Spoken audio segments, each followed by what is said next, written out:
Hello guys, we are back in new fanfic, and if enjoying this then please share and like part 1. Now let's start the fanfic. It was a beautiful afternoon back in the hidden village of Konoha.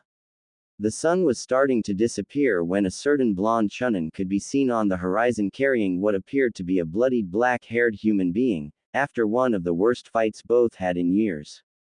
Naruto and Sasuke were locked in a war-like battle and Naruto had to resort to AS-ranked ninjutsu, later labeled as Inkinjutsu by the Godime Hokage because of the danger towards the user's arm and almost killed Sasuke, if it wasn't for the curse seal inside his body. Kakashi and Sakura were walking near the gate, talking about Sakura's improve at medical jutsus, when they stared wide-eyed at the scene in front of them. Naruto appeared in front of the west gate, carrying none other than the Uchiha Sasuke, as they ran towards him with at first happy faces seeing their teammates coming back home. Sakura, Kakashi-sensei, I made it. I brought Sasuke back just like I promised I would, smiled Naruto, panting a little bit from almost chakra exhaustion. I can see that, Naruto, you did it, but how did you manage to beat him? Asked Kakashi, though he was analyzing Sasuke's exterior for any visible wounds that would answer the question. He didn't need to use his Sharingan to notice some slash and deep cuts on Sasuke's body, showing the usage of Futen-level chakra. Futen Rasenshuriken, it was my only hope, Kakashi-sensei. Sasuke is a true genius. He managed to create a Raiden Jutsu where he channels the energy of a lightning falling from the sky and contains it with his bare hands. It was a matter of life and death. I had to use that technique, explained Naruto with vigor, since he knew it was a kinjutsu he just used. He was able to contain the energy of a lightning on his hands, quite impressive. It seems similar to my Reikiri, but from Naruto described it's even stronger, wondered Kakashi as he was trying to improve the Reikiri for quite a while now, and it seemed that the Uchiha genius surpassed him with Raiden jutsus. While Kakashi and Naruto were talking about the battle they had, Sakura was examining the young Uchiha and it looked like she was astonished at the damage of his internal organs and bones. It seemed like Sasuke was cut in multiple places and traces of Futen chakra could be sensed near him as if one deadly technique did this to him. Sakura now remembered about a jutsu that Naruto was able to add Futen chakra to the Rasengan, making it an S-ranked ninjutsu, declared Kinjutsu by Tsunade because of the fact that damaged the opponent to a cellular level as well as almost dissipated Naruto's arm in the process if it weren't for the Kyuubi's power. Naruto, you baka, what did you do to him? His organs and bones are badly damaged. It's a miracle he's still alive. Tell me, what did you do to him? Demanded Sakura for Naruto to tell her, just so that she could deliver a chakra-infused punch at his face for dare hurting Sasuke-kun like that. I used the same technique that I used at the Akatsuki member Kakusu, called Futen Rasenshuriken, explained Naruto with strangely little concern towards the pink-haired teammate, since he no longer had anything to do with her, except for the fact that she was her teammate. Were you trying to kill him, Naruto? That technique delacerated Kakuzu from what I heard. Why would you resort to something like that unless you wanted to kill him? Right now she was screaming instead of just opening her mouth as well as channeling chakra to her fist so as to just wait for the answer and punch him square in the face. The way I see it, he's alive and the fact that he would have killed me with his Raiden technique had I not used mine, pretty much justifies my choice of action, said Naruto as he got up and now was in a relaxed position while his chakra was being refilled. However, Sakura was far from understanding her teammate's explanation, as her emotions were getting hard to control. The amount of damage to Sasuke's body just set her on edge and she just couldn't believe Naruto would do this much level of damage to their once teammate. You almost killed him with that technique, Naruto. It's a miracle that his body was able to withstand the damage, observed Sakura, while indirectly accusing Naruto on going overboard and try to kill Sasuke by using the disguise of trying to save him. However, Naruto took that hint and became immediately angry. He is alive, goddammit, what else do you want from me, Sakura? He used the 2-level curse seal, used a Raiden jutsu that if it hit me, I would be toasted, and now here you are taking his side like I was the bad guy of the whole situation. In case you don't know, Sasuke already tried to kill me once, this would be his second attempt, had I didn't use my technique, said Naruto, trying to reason with the damn banshee. You did try to kill him. Curse you Naruto, I'll tell Tsunade-sama about this, you'll be out of shinobi duty. You used a kinjutsu on a fellow shinobi of the leaf. Go ahead, Sakura. Tell her what I did. Tell her that I brought back a nuke nin and not anyone, Konoha, precious Uchiha, and tell her that you threatened a leaf shinobi by channeling chakra through your fist in order to punch me. Sakura, Sasuke is no leaf shinobi, he made that clear when he left. But if you wanted your precious so much, do what you feel like. I'm heading home, I need a shower, said Naruto as he vanished, leaving Kakashi and Sakura carrying a hurt Sasuke towards the Hokage's office. By this time, every villager knew that the demon almost killed the last Uchiha and they were demanding his head on a platter. After a while, two Chunins told Sakura, Naruto and Kakashi that the Hokage needed to talk to them, regarding Naruto's S-ranked mission in order to capture Sasuke and if not possible, kill him. At Tsunade's office In the office, there was Tsunade next to Sakura and Shizune asking Naruto to give them the mission report of his mission. Naruto described the mission, more specifically about how he and Sasuke were fighting equally, both using elemental ninjutsu to the extreme when Sasuke transformed to the cursed seal level 2 and started rushing at Naruto with intent to kill. After Naruto managed to kick Sasuke on the stomach, Sasuke went flying, with chakra channeled through his feet. Last, Naruto told that Sasuke used a ultimate Raiden jutsu that focused on actual lightning and would throw at him. So, Naruto used his Fuden Rasenshuriken and won the battle, bringing him back. Tsunade-sama, Naruto should be punished because he tried to kill a fellow Konoha shinobi. He even used a kinjutsu against a fellow shinobi, there is no excuses for such an act, said Sakura, earning deadly stares from Naruto, who by now was cursing himself for all those times in the past when he thought he had a crush on her. Sakura, for all I know, Sasuke is a missing nin, because he ran off Konoha, leaving Naruto no penalty, regarding possible murder intent towards the Uchiha traitor. But Naruto, I see that your Rasenshuriken doesn't hurt your arm anymore. So, since you molded the technique with better control, I'll take the Rasenshuriken from the Kinjutsu scroll, smiled Tsunade, waving Sakura's attempts for her master to punish the blonde for what he did to her Sasuke-kun. Yes, since my chakra control is better, I could do the technique without damaging my arm. However, my arm, while isn't badly injured, it suffered little but present pain. I need to have better chakra control for the technique to work without any danger on my body. Tsunade-sama, began to talk Sakura, but was interrupted from Naruto, who decided that a little facts had to be said to the pink banshee. Sakura, at first I thought you were a nice person, but after this I realized that you're just a stupid fangirl that, even though Sasuke dumped you several times, you still protect him. I expected a lot better coming from you, but I guess I was wrong. Tsunade-sama, if you don't need anything, can I get some rest? I need a shower. You're dismissed, Naruto, good job, said Tsunade, smiling from the outside and wondering about the ba-chan that Naruto used to call her, which apparently got to her nerves, but now that he didn't say it, she felt like she wanted him to call him ba-chan, well, at least not call her Hokage-sama. When Naruto vanished from sight, Kakashi looked at Sakura with such pity and also shunshine to meet Naruto. With Naruto . Naruto was walking through the village thinking about the fight as well as the look of hatred that the villagers and, surprisingly, some shinobi who worshipped the Uchiha bloodline. Well, they already had that look towards him because of his burden, but such look was filled with hate now, apart from the apathy look from before, when people didn't even consider his existence as one of them. After some pace walking, Naruto's eyes caught a glimpse of sight which long ago managed to get to his heart like no one had done before. They were bright red eyes, which looked like two roses sparkling with beauty. The eyes belonged to none other than the genjutsu mistress of Konoha, Kurenai. For a minute there, Naruto just stared at her like he saw an angel in front of him. Such eyes managed to pierce through his soul and he instantly forgot every piece of negative emotions about Sasuke and Sakura's bickering for a moment. He wished he could look at them forever and just dies happily.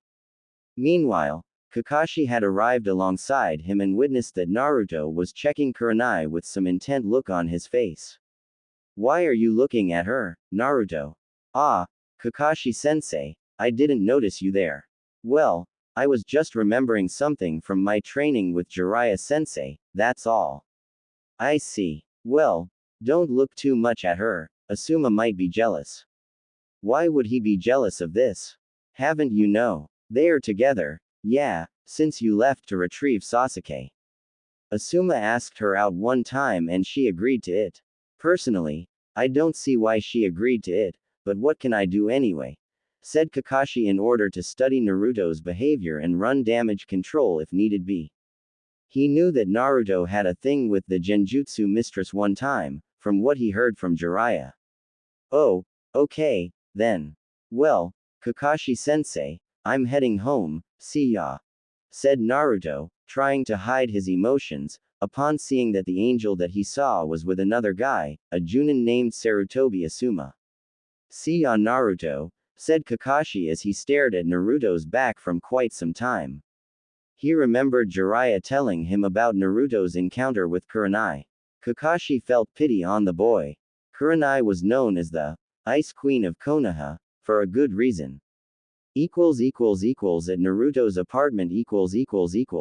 When Naruto arrived at his apartment, he immediately went to the bathroom and took a nice warm shower. As he was letting the hot water clean any battle signs on his body, he was thinking of what Kakashi told him about Kurenai and Asuma. Since no one was looking, he didn't need to hide his emotions anymore and just did what every man in his position did when was cheated. He cried, he sobbed, his angel wasn't his anymore. After shower, he went straight to bed, thinking about Kurenai's decision in being with another person. On the next day . Naruto woke up and started making breakfast when suddenly he heard a knock on the door. When he opened the door, an ANBU was there with a note for him to attend at Tsunade's office right away. Naruto changed his clothes and quickly put his Chunin vest on. In this FIC, Naruto became Chunin at the age of 14, when he was at Kumo, training Fuden Jutsus. They held a little tournament and Naruto won, being nominated to Chunin by Kumo, who sent a letter to Tsunade, asking to promote Naruto as a Chunin. Tsunade, after receiving the letter from Kumo and picked Naruto's results at the last Chunin exam, and she noticed that Naruto managed to beat Hyuga Neji and prevented Shukaku from destroying Konoha, so she upgraded him to Chunin, sending a slug summon to find Naruto and give the news with his Chunin vest jumping through rooftops to arrive. At Tsunade's office, Naruto spotted Kakashi there as well and assumed that he was going to a mission with Kakashi-sensei. Naruto, enter. I have a matter of extreme importance that involved your last mission. You see, the council had the same thought as Sakura and they're accusing you of trying to kill the Uchiha bastard. Here is a petition to dismiss you from active shinobi duty from trying to harm a shinobi of the leaf. Figured. Just because the Uchihas were a respected clan, they have these privileges. So, what will be your decision, Tsunade-sama?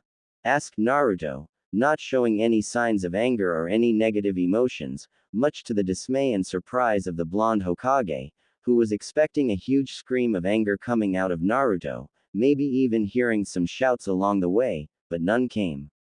In my opinion, Sasuke is considered a missing nin because of his treason to Konoha. Therefore, if any ANBU or a Konoha Junin were to encounter him, they would try and kill him on the spot. Since you are a Konoha shinobi, you were acting with all powers to do just that, so you are in nowhere guilty for your actions towards the Uchiha traitor. Leave it to me, Naruto, I'll handle the council. Tsunade-sama, I have a request to ask of you, asked Naruto, as he thought about it after getting out of the shower last night. He needed something to take him away from all the pain. First, his fight against Sasuke, then Sakura protecting the Uchiha over him. Lastly, but way more painful, was seeing Kurenai, the love of his life, with another man. He needed to get away and he knew what he had to do. What is it? Asked Tsunade, though she was suspicious of Naruto's body reactions, or rather lack of one. If possible, I would like to join as a member of the ANBU, said Naruto, earning looks from the Hokage and Kakashi. Now, both Kakashi and Tsunade were astonished, to say the least. They did not expect this coming from Naruto. The blonde was always the cheerful being with the happy smile on his face, but now what they saw was nothing but a fragment of that being. Once Tsunade asked of the reason why he wanted to be a part of ANBU, he simply stated that he needed to get away from all the pain he suffered yesterday and to forget a certain someone. Kakashi had a hint of who that person would be and wasn't surprised to see that his ex-student was suffering. Naruto, is that what you want? So I'll grant your wish. Just give me what mask would you be willing to wear to hide your identity? Black Wolf. Black Wolf. Why black? Except from you, Kakashi-sensei, Iruka-sensei, Jiraiya and Tsunade-sama, I'm all alone in this world. The Black Wolf is a sign of my personality. Wolves usually travel in packs, but there is always one of them that travels alone but is feared by most. That's what I want to be from now on, a lone wolf. Tsunade and Kakashi were studying some hint of emotions coming from Naruto and couldn't find any. Suddenly, both of them came to realize that after looking focused to his eyes, they could see the feral grin coming from inside him. Each of them shaked a little at the sight of those eyes. If one were to look deep into his eyes, one could see a mixture with deep blue and a feral yellow color that could show what a nightmare really meant. If Naruto were to use the Kyuubi's power, even Orochimaru would piss in his pants right now. On the next day, Naruto awoke and went out of his bedroom to a little passageway that showed a great view of Konoha's neighborhood as he soft gust of wind passed through his face and literally blew all his worries of the world, even if was only for a second. His only duty today was to showing at ANBU headquarters for his test in the afternoon. Once he changed into his ninja clothes and his Chunin vest, he went through the streets of Konoha for a little walk. At some time, he ran into Kakashi and they started talking about doing some training and about Naruto's test. "Ohio, Naruto. How you are up to this morning? Ready for your test this afternoon?" said Kakashi, smiling towards his student who in just a few hours could be the youngest one of the rookie 9 to enter the ANBU Special Forces. And even though Kakashi had the mask, pride was literally visible on his features, as he saw Minato's face in Naruto. "Ah, Kakashi-sensei. I'm sure I was just thinking on heading towards the lake. I recently got a scroll on some Suiten jutsus and I would like to have a run on them, see how I do. Maybe even use them to impress the ANBU judges," said Naruto as held the scroll he was holding and showed to him. "Very good. I got free time, why don't I come along and help you with your training? If I already seen such jutsus, I could see what you're doing wrong and correct them. Also, I would like to talk you about what is like to be a member of ANBU, consider it my legacy to you. I was an ANBU captain after all." "Great. Let's go then," said Naruto as him and Kakashi were tagging along towards the lake, in order to see what are those jutsus Naruto wanted to learn as well as practice them to use at the ANBU's test. "So, tell me Naruto. How are you feeling today?" asked Kakashi, earning surprised looks from Naruto, since he didn't know that Kakashi knew about him and the Genjutsu mistress and wondered if his Sharingan was somehow reading his mind as they talked. "What do you mean, Kakashi-sensei? I feel good. I'm about to become an ANBU, what's not to be feel good about?" said Naruto, almost mumbling the rest of the sentence, while looking down at the same time, thinking about the girl who was once his angel here on earth and now she was with another guy. "I'm actually hurt that you would think less about my ability to understand emotions, Naruto. Tell me it is about the girl from yesterday, right? The one you were looking at. I could very well see your sadness when I told about her relation with Sarutobi Asuma. It's okay, you can tell me these things if you want to. asked Kakashi, before seeing Naruto's head lift and his eyes were looking directly at Kakashi's, much to his dismay, since he knew sadness when he looked at it and such look wasn't different. Well, I'm sure that Asuma can offer her more than I could. I mean, he's her age and all that. How can I compete with someone as experienced as him? Asuma is a powerful Junin while I'm a Chunin wanting to get into ANBU. Between us, she chose him. After some talking about Naruto's feelings and some of Kakashi's experience back in ANBU, they trained the specified jutsus that were on the scroll Naruto picked up. Upon an hour, Naruto mastered the 2 Suiten jutsus on the scroll and just relaxed a little bit near the lake, lost in his thoughts. I thought she loved me, but I guess that's not good enough for her. She is a strong kunoichi, she needs an even stronger shinobi to protect her.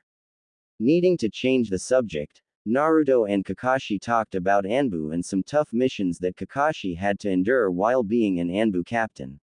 You see, Naruto, at some time in your career, you'll face a lot of death situations in front of you and you know what usually happens to you when you experience strong emotions.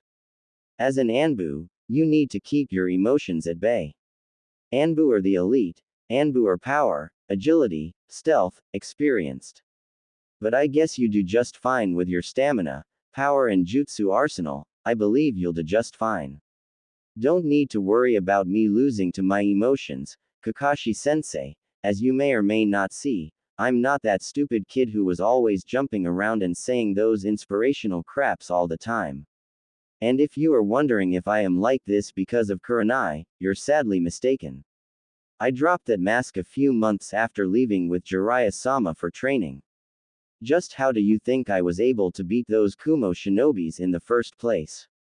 Kakashi tried to look deep at his cerulean eyes in order to understand just who was the one talking to him and, by some point he concluded that he was the real Naruto, without his invisible mask of 100 happiness. It wasn't for the fact that he lost his stamina, because Naruto managed to learn 2 high-ranked Suiten jutsus, Suiten Daibafuku no Jutsu 1 and Suiten Suryuden no Jutsu 2 after extensive training time. He was just beginning to understand that even though hopes are what hold a man to purchase his dream, sometimes such man have to face the fact that only hope won't solve anything, sometimes such man have to come in terms with reality and remove some obstacles in his life. Kakashi couldn't say for sure that Naruto forgot about his dream to become Hokage, but he managed to see in Naruto's eyes, that if he wants to become the strongest in the village, he had to take 2 things into consideration: survive and surpass every ninja in the village. Not many ninjas have had the bless to get through these 2 things, and those that managed to do that, would gain the title of Hokage of Konoha 3. After some time, Naruto and Kakashi said their goodbyes. Naruto went to the ANBU headquarters, while Kakashi was heading for the dango shop to have some lunch. At the dango shop, once Kakashi entered the restaurant, his one eye caught a little glimpse of a red-eyed kunoichi chatting with the snake mistress known as Mitarashi Anko. Both of them became really close friends together with Azuki Yugo, another member of ANBU Special Forces. Yugo was junior ANBU when Kakashi was an ANBU captain. "Ohio, Kurenai-san, Anko-san," said Kakashi as he smiled in a friendly manner, holding his orange book in one hand and greeted the girls with the other, much to the dismay of Anko and Kurenai, since if they could wish for anything was to get rid of the goddamn book which managed to turn every man into a bloody pervert. "Ohio, Kakashi," said both of them in unison, but never taking their eyes of the book on Kakashi's hands. "So, Kakashi, what have you done today so far?" "Oh, not much. I just talked to a blonde friend of mine in the morning and gave him some pointers about Suiten jutsus," Kakashi said, leaning over to see any reaction out of Kurenai, with the word blonde being successful, and continue talking. "Anyway, I just came by to grab something to eat and then I'll be on my way." After Kakashi disappeared with his dango order, Kurenai and Anko returned with the talking. "So, Kurenai, does Kakashi knows any blonde ninja? Because I certainly don't recall on any shinobi that had blonde hair. The last one was the Yondaime and he passed away like 15 years ago." "Beats me, Anko-chan, she lied, since she knew exactly who Kakashi's friend was, and sadness came apparent on her face, which didn't get unnoticed by Anko. Kurenai-chan, what's wrong? Is about Kakashi's blonde friend. Do you know who is this guy Kakashi's talking about? Asked Anko as Kurenai could just nod, showing Anko that she knew who he was and answered only his name and nothing more, leaving. Uzumaki Naruto. Said Kurenai, looking down just as thoughts rushed her head with images of the blonde smiling upon her, showing such deep blue eyes as well. Uzumaki, oh, I remember now, it's the burden for brat. I came to know that he had affinity with wind, but Suiten also. It's very rare for a shinobi to have two chakra affinities. I didn't know he was that strong, but why are you so down like this? Is it because of him? You tell me what he did and he's going to beg you for mercy after what I did to him. Threatened Anko in Kurenai's defense, but little did she know that was quite the opposite. Yes, I know that he is strong. No, he didn't do anything to me. Said Kurenai, much to the dismay of Anko, who once again saw Kurenai's sad face and asked. Then what happened to make you sad like this? What happened between you two? Asked Anko, now very eager to know, since she didn't know of any involvement between the two of them of any king, and quite frankly it was pissing her off to no end, since Kurenai wouldn't open her mouth about it. Kurenai just didn't understand at first. She was thinking on the blonde shinobi, that was once her blonde shinobi, but she dumped him to go out with Asuma and now she was having second thoughts. Anko looked at her friend, with a questionable gaze. What did Kurenai and Naruto had that made her feel that way, just by the mention of his name? Kurenai, just why are you so sad about Uzumaki Naruto? Is it pity from what he carries inside of him? No, it's not that at all, Anko. Ah, forget about it. I don't want to talk about it. So, how about you, Anko? Interested in someone at the moment? Oh, no, my friend, you're not getting out of this so easily. I want to know what happened between you and Naruto to make you feel bad just by hearing his name. Anko-chan, please let's change the subject, okay? I don't want to talk about this. Did he hurt you or anything? That seems very unlikely, because I've never seen anyone want to protect others, like him. I doubt that very much. It's quite the opposite. In fact, Kurenai sighed, she didn't want to discuss about it, but Anko wasn't easy to fool and she knew that she had to tell her the story. Okay, Anko-chan, I'll tell you, but you have to promise me that you won't tell this to anyone, okay? Okay, I promise, you're no fun, Kurenai-chan. The thing is, it was I who hurt him in the first place. Kurenai said, learning a surprised stare from his friend 5, as Kurenai was telling her the story. At the ANBU headquarters. Just inside the ANBU headquarters, a blonde chunin approached the reception counter and handed Tsunade-sama's permission note in order to be handed out to a certain ANBU that was recruiting shinobis today. ANBU-san, sir, there is a chunin here, with a permission from the Hokage to take the test. Send him in, I was actually expecting him, said one ANBU member who seemed to be hidden in the shadows so as to show the new recruits what is like to be an ANBU. As you wish. Uzumaki-san, come here, will you take a seat over here? The receptionist pointed for him to take a seat in front of a certain ANBU character that was wearing the bear mask. So, Uzumaki Naruto, is it? It is. Why do you want to become a part of ANBU? To get stronger and to get lost in a way, Naruto answered cold and objectively, receiving a glare from the bear-masked ANBU. Get lost? What the? Care to explain, chunin? Certainly. I came to know for a fact that ANBU are very strong shinobi, as well as the fact that no one, apart from ANBU and the Hokage, knows of an ANBU's life. What outside people just know, is that a certain masked ANBU is very strong. So, I want to become strong as well as hiding my presence. I see. Well, here in ANBU we have a training method that seeks efficiency, so if you're willing to join ANBU forces, be prepared to have an exhausted training, few hours of sleep and major trauma-like situations. I can assure you, ANBU-san, I've been through worse and survived. You don't scare me one bit. Confident, aren't you? Well, Tsunade-sama spoke highly of you. I can see that you have guts, and from what you told me, you've seen death in front of you and surpass it. That's what ANBU need to survive. Now, here in ANBU, we ask our troops about what they want to specialize in, and based upon their answers, we test them to see in what level are them in order to receive training. So tell me, Chunin, which element do you have affinity with and what would you like to be learning here? I have right now a strong affinity for Fuden chakra and a less strong for Suiden type chakra. My taijutsu is low-level Junin level and my genjutsu is average. I can only dispel them, but I can't properly use them. So, what I would like to learn is three things: Kenjutsu, Genjutsu and Raiden Jutsus. I see. Well, you chose some good elemental ninjutsu right there, Uzumaki-san, and the areas you chose to improve are easy to teach, as well as easy to learn, depending of what you show me right now at least. Right now, what?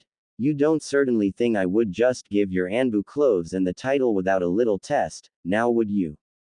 Please, show us a little more appreciation. We just like to play a little with the new recruits, and if you manage to entertain me, I'll let you pass. But serve as a warning, I'm going full out and I expect you to do the same. One thing I saw in my life is that if I don't fight for real, my neck will be on the line, so do not worry about me holding back, because I'm sure won't hold back.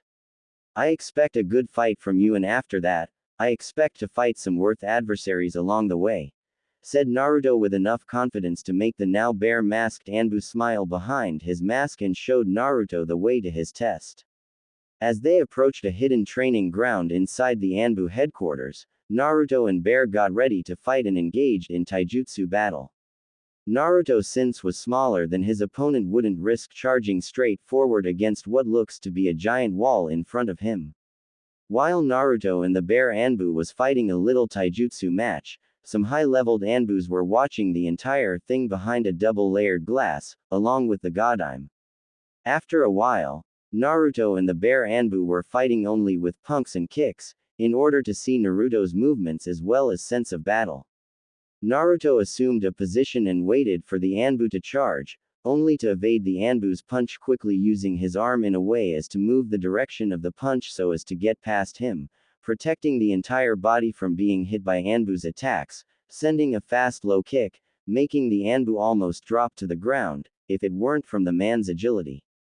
After that, Naruto came charging with a sequence of low and high punches being defended by the ANBU, while his legs were trying to reach Naruto's, but to no avail since Naruto were protecting those as well, earning some average grades from the ANBUs watching the fight.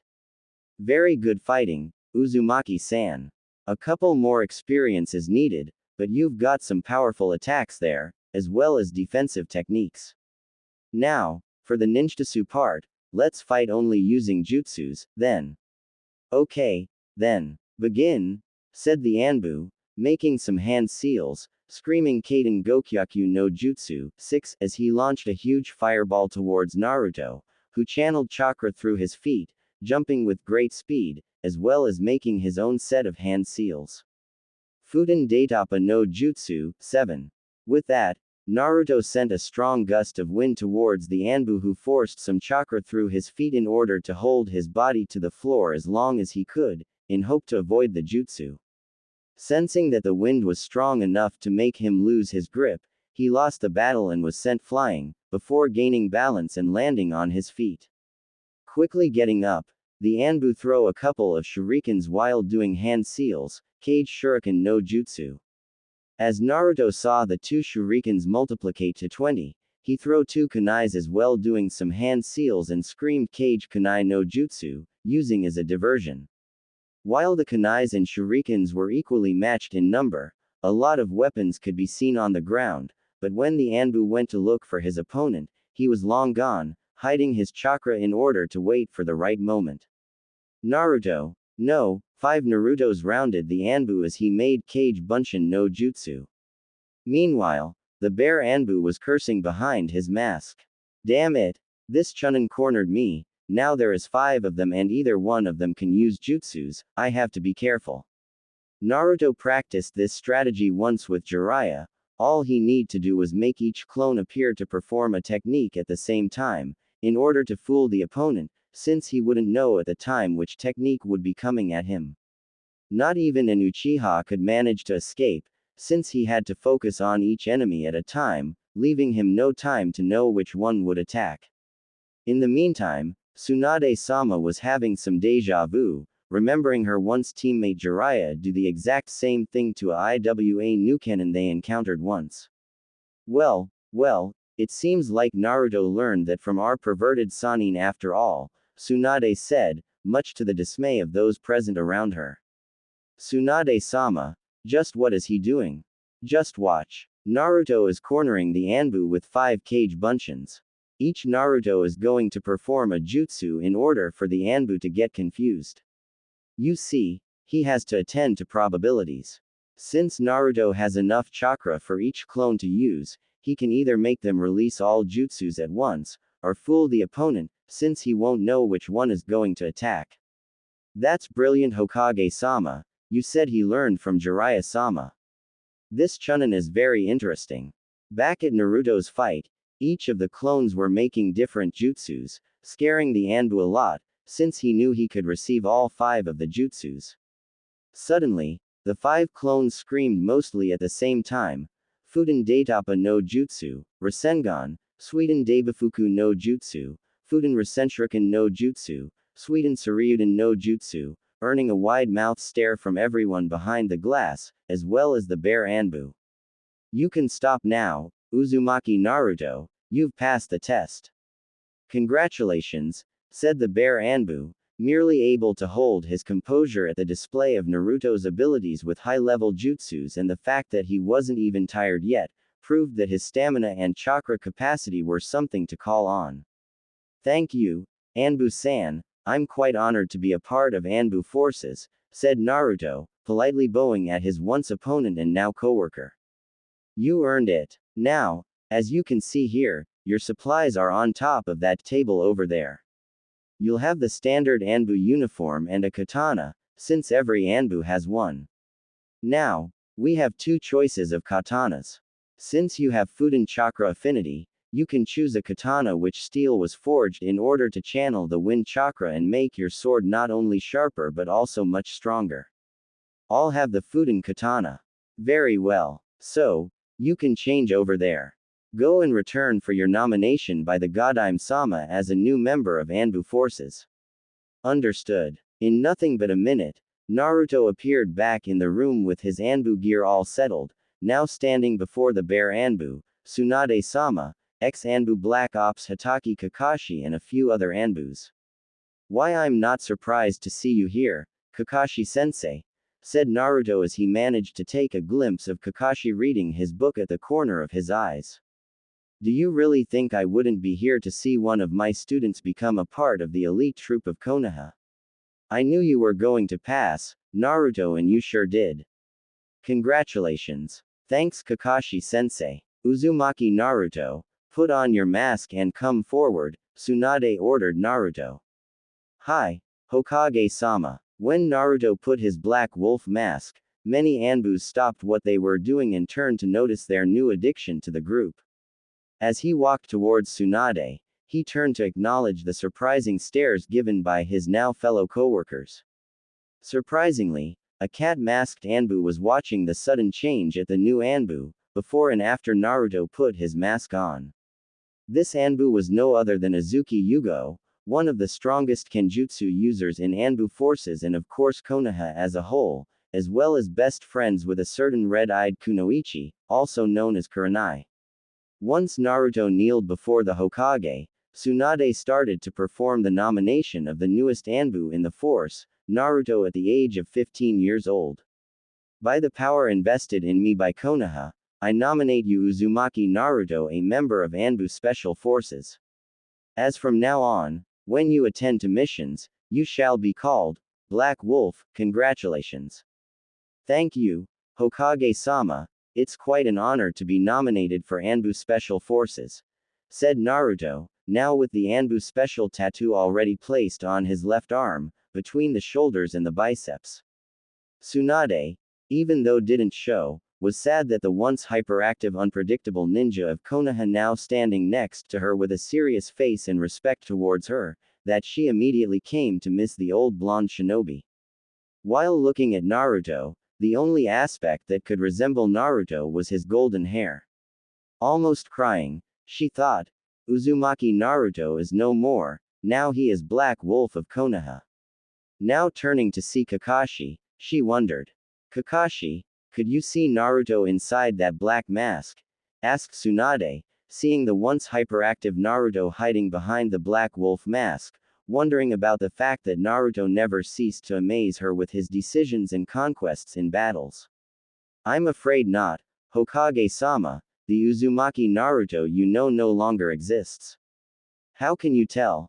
Asked Tsunade, surprised by what the lazy Junin said to her about Naruto's true self. You see, this is the real Uzumaki Naruto, Hokage-sama. The one you meet was only a mask he wore, so people could forget what he carries even if it were for a little bit.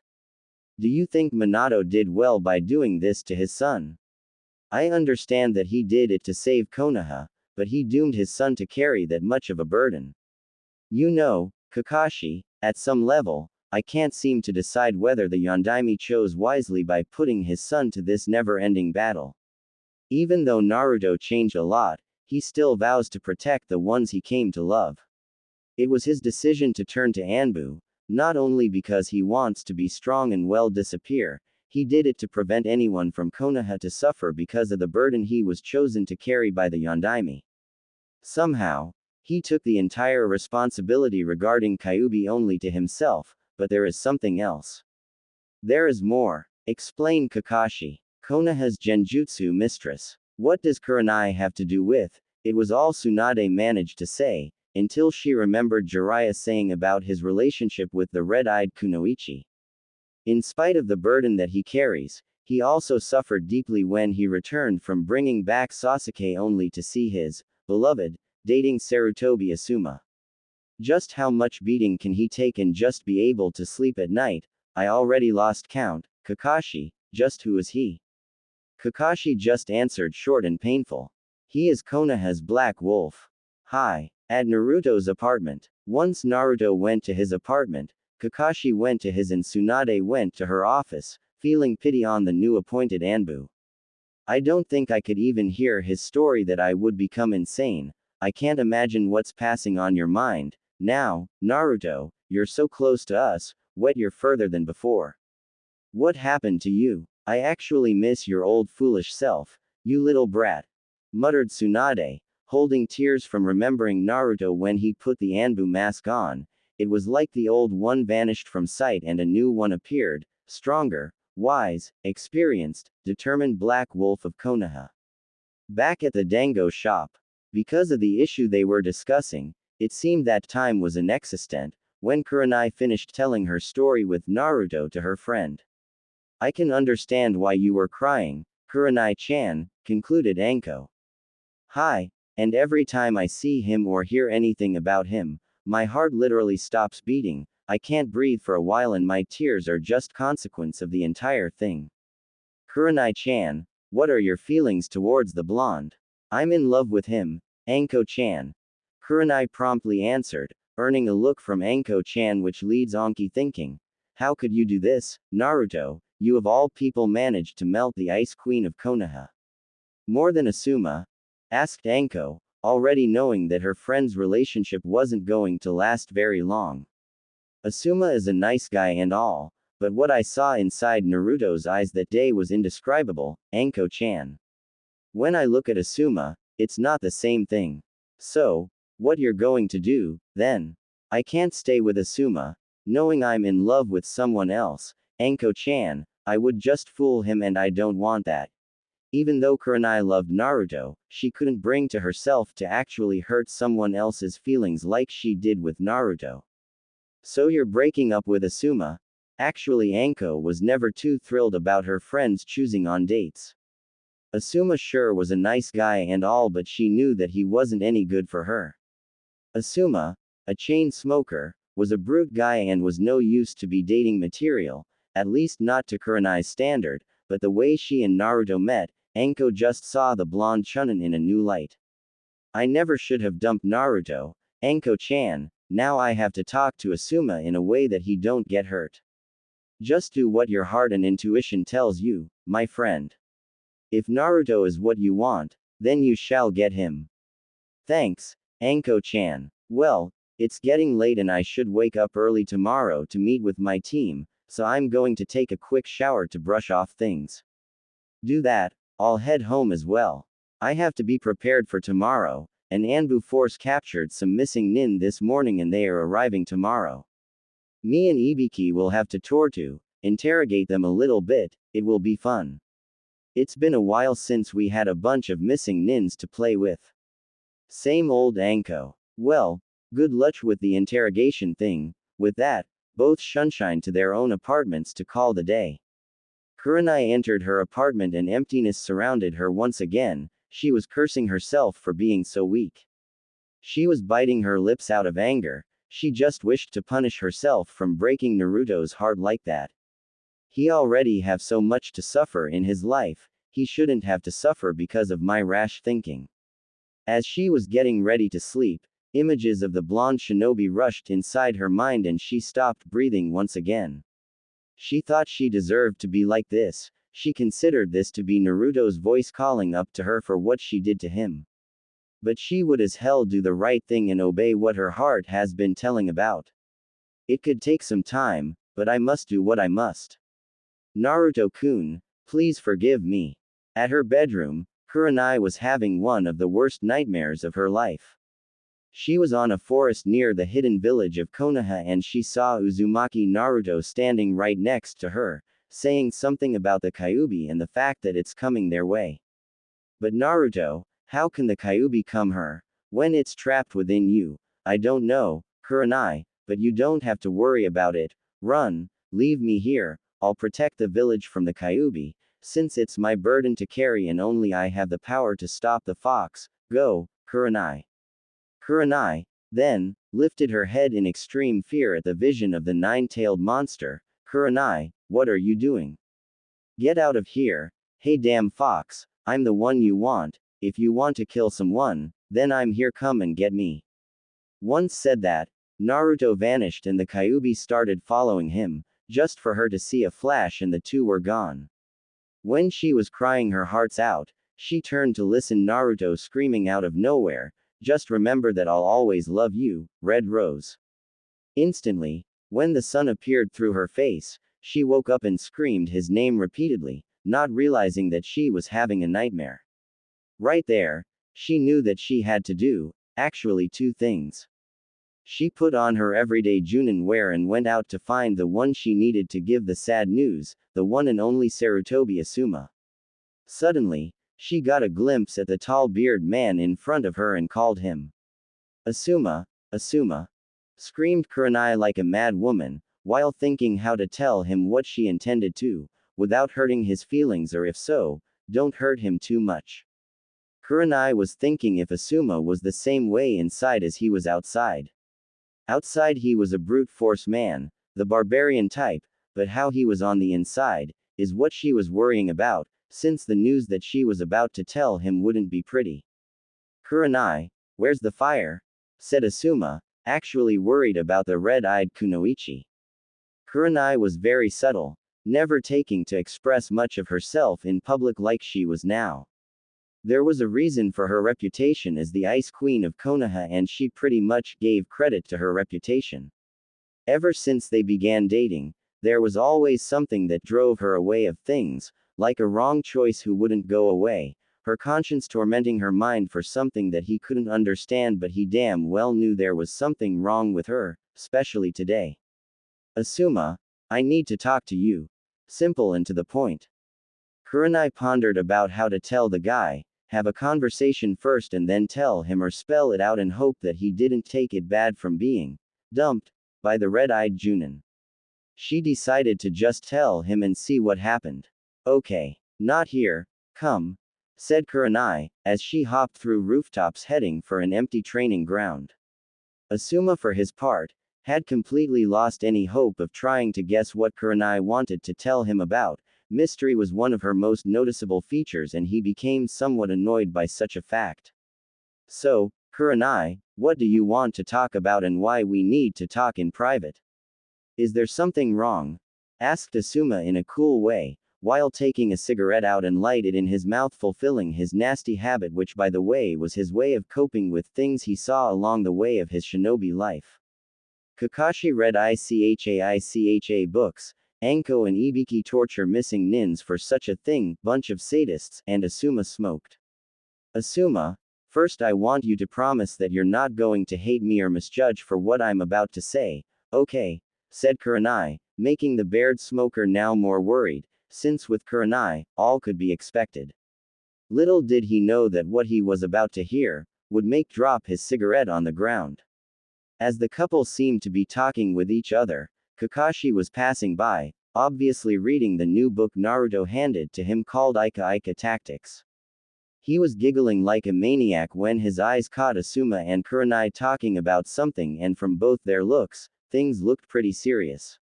Now, back to the couple. Kurenai was now debating inside her head about how to put it. Not wanting to drag this situation any longer, from fear that someone would come and ruin the whole thing or a mission that needed them both, Kurenai had to say it one way or another. Asuma, I'm in love with someone else. I'm sorry, but I just can't stay in a relationship with other than the one I'm in love with. There, she said it. Surprisingly, a 100-pound weight slipped off her shoulders and a light feeling rushed through her chakra coils. It was like she just found the key for total happiness. Kurenai was glamorous. Asuma, on the other hand, wasn't nearly feeling the same thing. To say that Asuma was taken aback was an understatement. He was shocked by an upgraded version of the Chidori running through his veins and bones. But, right now, Asuma was searching his mind to remember just who have the heart of the Genjutsu mistress, and he at least deserved to know who the guy is. Kurenai, tell me, who is he? I think I deserve an honest answer here. Asuma was fuming alright, but he wasn't known for dwelling much on emotional situations. The man was indeed a barbarian, and such feelings for him just didn't hang around that much inside him, or at least at the moment it wasn't. Yes, Asuma, you deserve an honest answer. The one I'm in love with is Uzumaki Naruto. There, she said it. At that statement, both Asuma and Kakashi couldn't form words in their mouths to comprehend what Kurenai said. What? Naruto? But he's only 15 years old, he's only a chunin, she can't be serious, Asuma. She is in love with Naruto. Man, and I thought Ika was good, this is something else. Kakashi. Kurenai, you're supposed to give me an honest answer here. Naruto is only 15 and a chunin. How can he be the one you're in love with? Babbled Asuma, now angrier from losing Kurenai to a brat with pretty much half their age and probably half their experience as shinobi of the leaf. Little did Asuma know much about how much Naruto suffered in his life because a nine-tailed demon. Asuma, I'm sorry, but I can't explain why, I just do. I hope you can forgive me for deceiving you all this time, but I just couldn't go through with this, knowing that I'm in love with him. I just can't. Forgive me, Asuma. I was actually seeing him before I was with you and I made a huge mistake. I'm so sorry. Said Kurenai, opting to just leave him be for the moment, so she could attend to her other objective, that was finding the love of her life again. She figured that Kakashi would know about his whereabouts, since Kakashi and Naruto were like brothers to one another, even though the lazy Junin was Naruto's sensei. Upon seeing him near a tree reading a certain book that she usually scowled him about reading it in front of a female audience, actually, Tsunade gave every kunoichi an S-rank mission that was to destroy all traces of the book's existence around the Fire Country. As she arrived, he raised his head and turned to look at Kurenai. Kakashi, I want to talk to you about your blonde friend, said Kurenai, remembering about the weird nightmare that she had involving Naruto and the Kyuubi. What about him, Kurenai? Replied Kakashi, displaying a look of total apathy to the outside world, earning an A+ in showing everyone he just didn't give a damn about anything, but inside Kakashi was interested in what Kurenai wanted to talk to him about Naruto. I had a dream last night, Kakashi, About Naruto and the Kyuubi. At this, Kakashi took off his eyes from the orange book and stared at her. Tell me about it. Well, I and Naruto were at the Fire Lands forest and he said that I needed to run and save myself, because the Kyuubi was coming. Naruto attracted the attention of the monster out of me, saying that the monster was his burden alone to carry and that no one had to suffer because of it. As I ran from the scene, I turned to see a bright light towards their direction and then I woke up, screaming his name thinking he was dead and took the fox with him. I don't know what that mean, Kakashi. What do you think?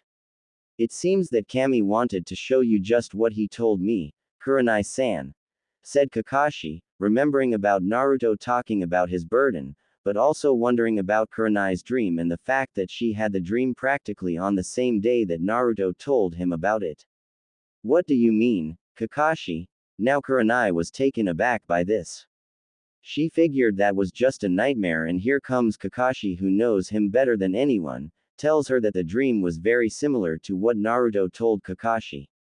Naruto said to me that he couldn't stand to see the ones he loved being taken away just because of the burden he carries.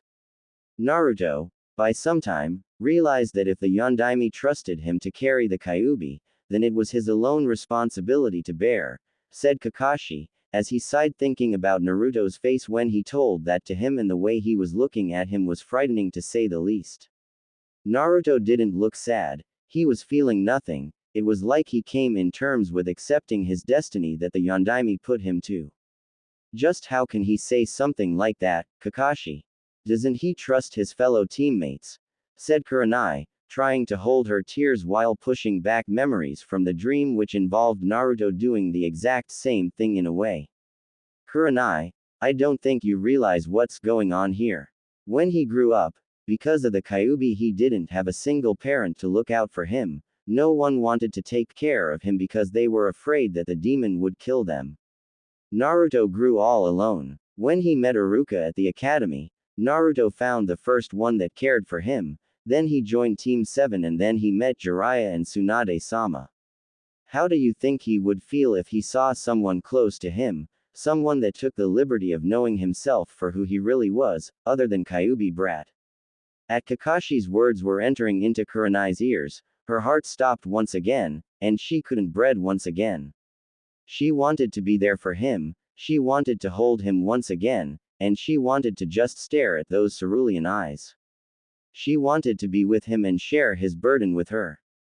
She didn't want for her love to feel like he was feeling right now. Kakashi, please, you are the one that he considers the most, you've got to tell me where he is, I need to find him, please, pleaded Kurenai, much to Kakashi's surprise, since even though she said that she was in love with Naruto, she wasn't exactly displaying it until now. Kurenai, I'm sorry to say that Naruto's whereabouts is no longer a common knowledge. What do you mean by that? I'm not allowed to talk about it, but seeing that you care so deeply for my student and Otwoto, I'm going to give you a hint, but if you tell anyone I told you that, I'll deny, do you hear me? Loud and clear, come on, Kakashi, I have to talk to him. What once was his mask to hide his true self, now he has replaced it with another mask for war, that's the hint, but Kurenai-san, a little piece of advice, if you are in love with my Otwoto as you said so yourself, don't stop until you find him and tell him just how you felt about him. Thanks, Kakashi, you're truly a friend to him. Thanks for the hint. Kurenai, in order for you to solve this puzzle, you have to look deep inside your heart and look there. Only then you'll figure out where Naruto will be, said Kakashi, already walking behind Kurenai. Meanwhile at the border with Kumo, 4 ANBUs were dashing with great speed through the forest of Land of Fire, in order to get to the border with Kumo. Seeing their masks, they were Hawk, Bear, Cat and Black Wolf. This was Naruto's 15th mission as an ANBU, being certain that the first ones were set to test his loyalty to Konoha. On one mission, he was sent on a trip to a village close to Iowa, alone to recover a missing scroll from the Hokage's vault.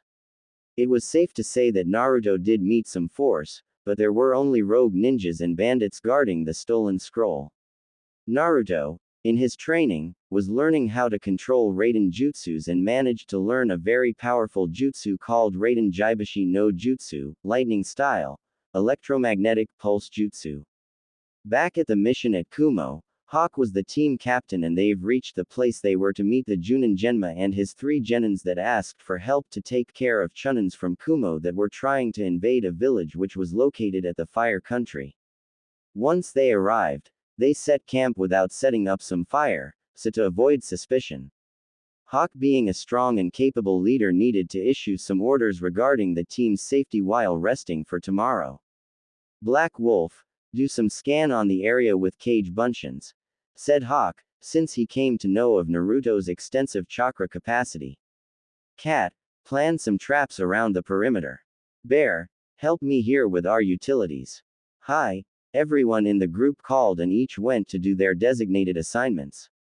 Naruto, now known as Black Wolf, made some cage bunchins and scanned the area, only to find the number of enemies and their positions and report to the squad captain. Hawk, sir, I spotted 5 Kumo Chunins, being 2 on the far east side from here and the other 3 on the left. They are very far from here, though. Good work, Black Wolf. Did you see if they have skills? Only one, Hawk-san. He has a scar on his left cheek. According to my cage bunchin, he felt it a large amount of chakra, and if he has just average chakra control, we are going to have one hell of a fight. Got it, Black Wolf. Go help Bear set the camp. Hi, said Black Wolf for Hawk to turn and take a good look at his new soldier. Behind Hawk's mask, he was caught wondering about Black Wolf and the fact that he was only 15 years old and already a part of ANBU Special Forces. Nearly everyone in ANBU has at least 20 years old, yet Black Wolf had so far displayed an excellent job.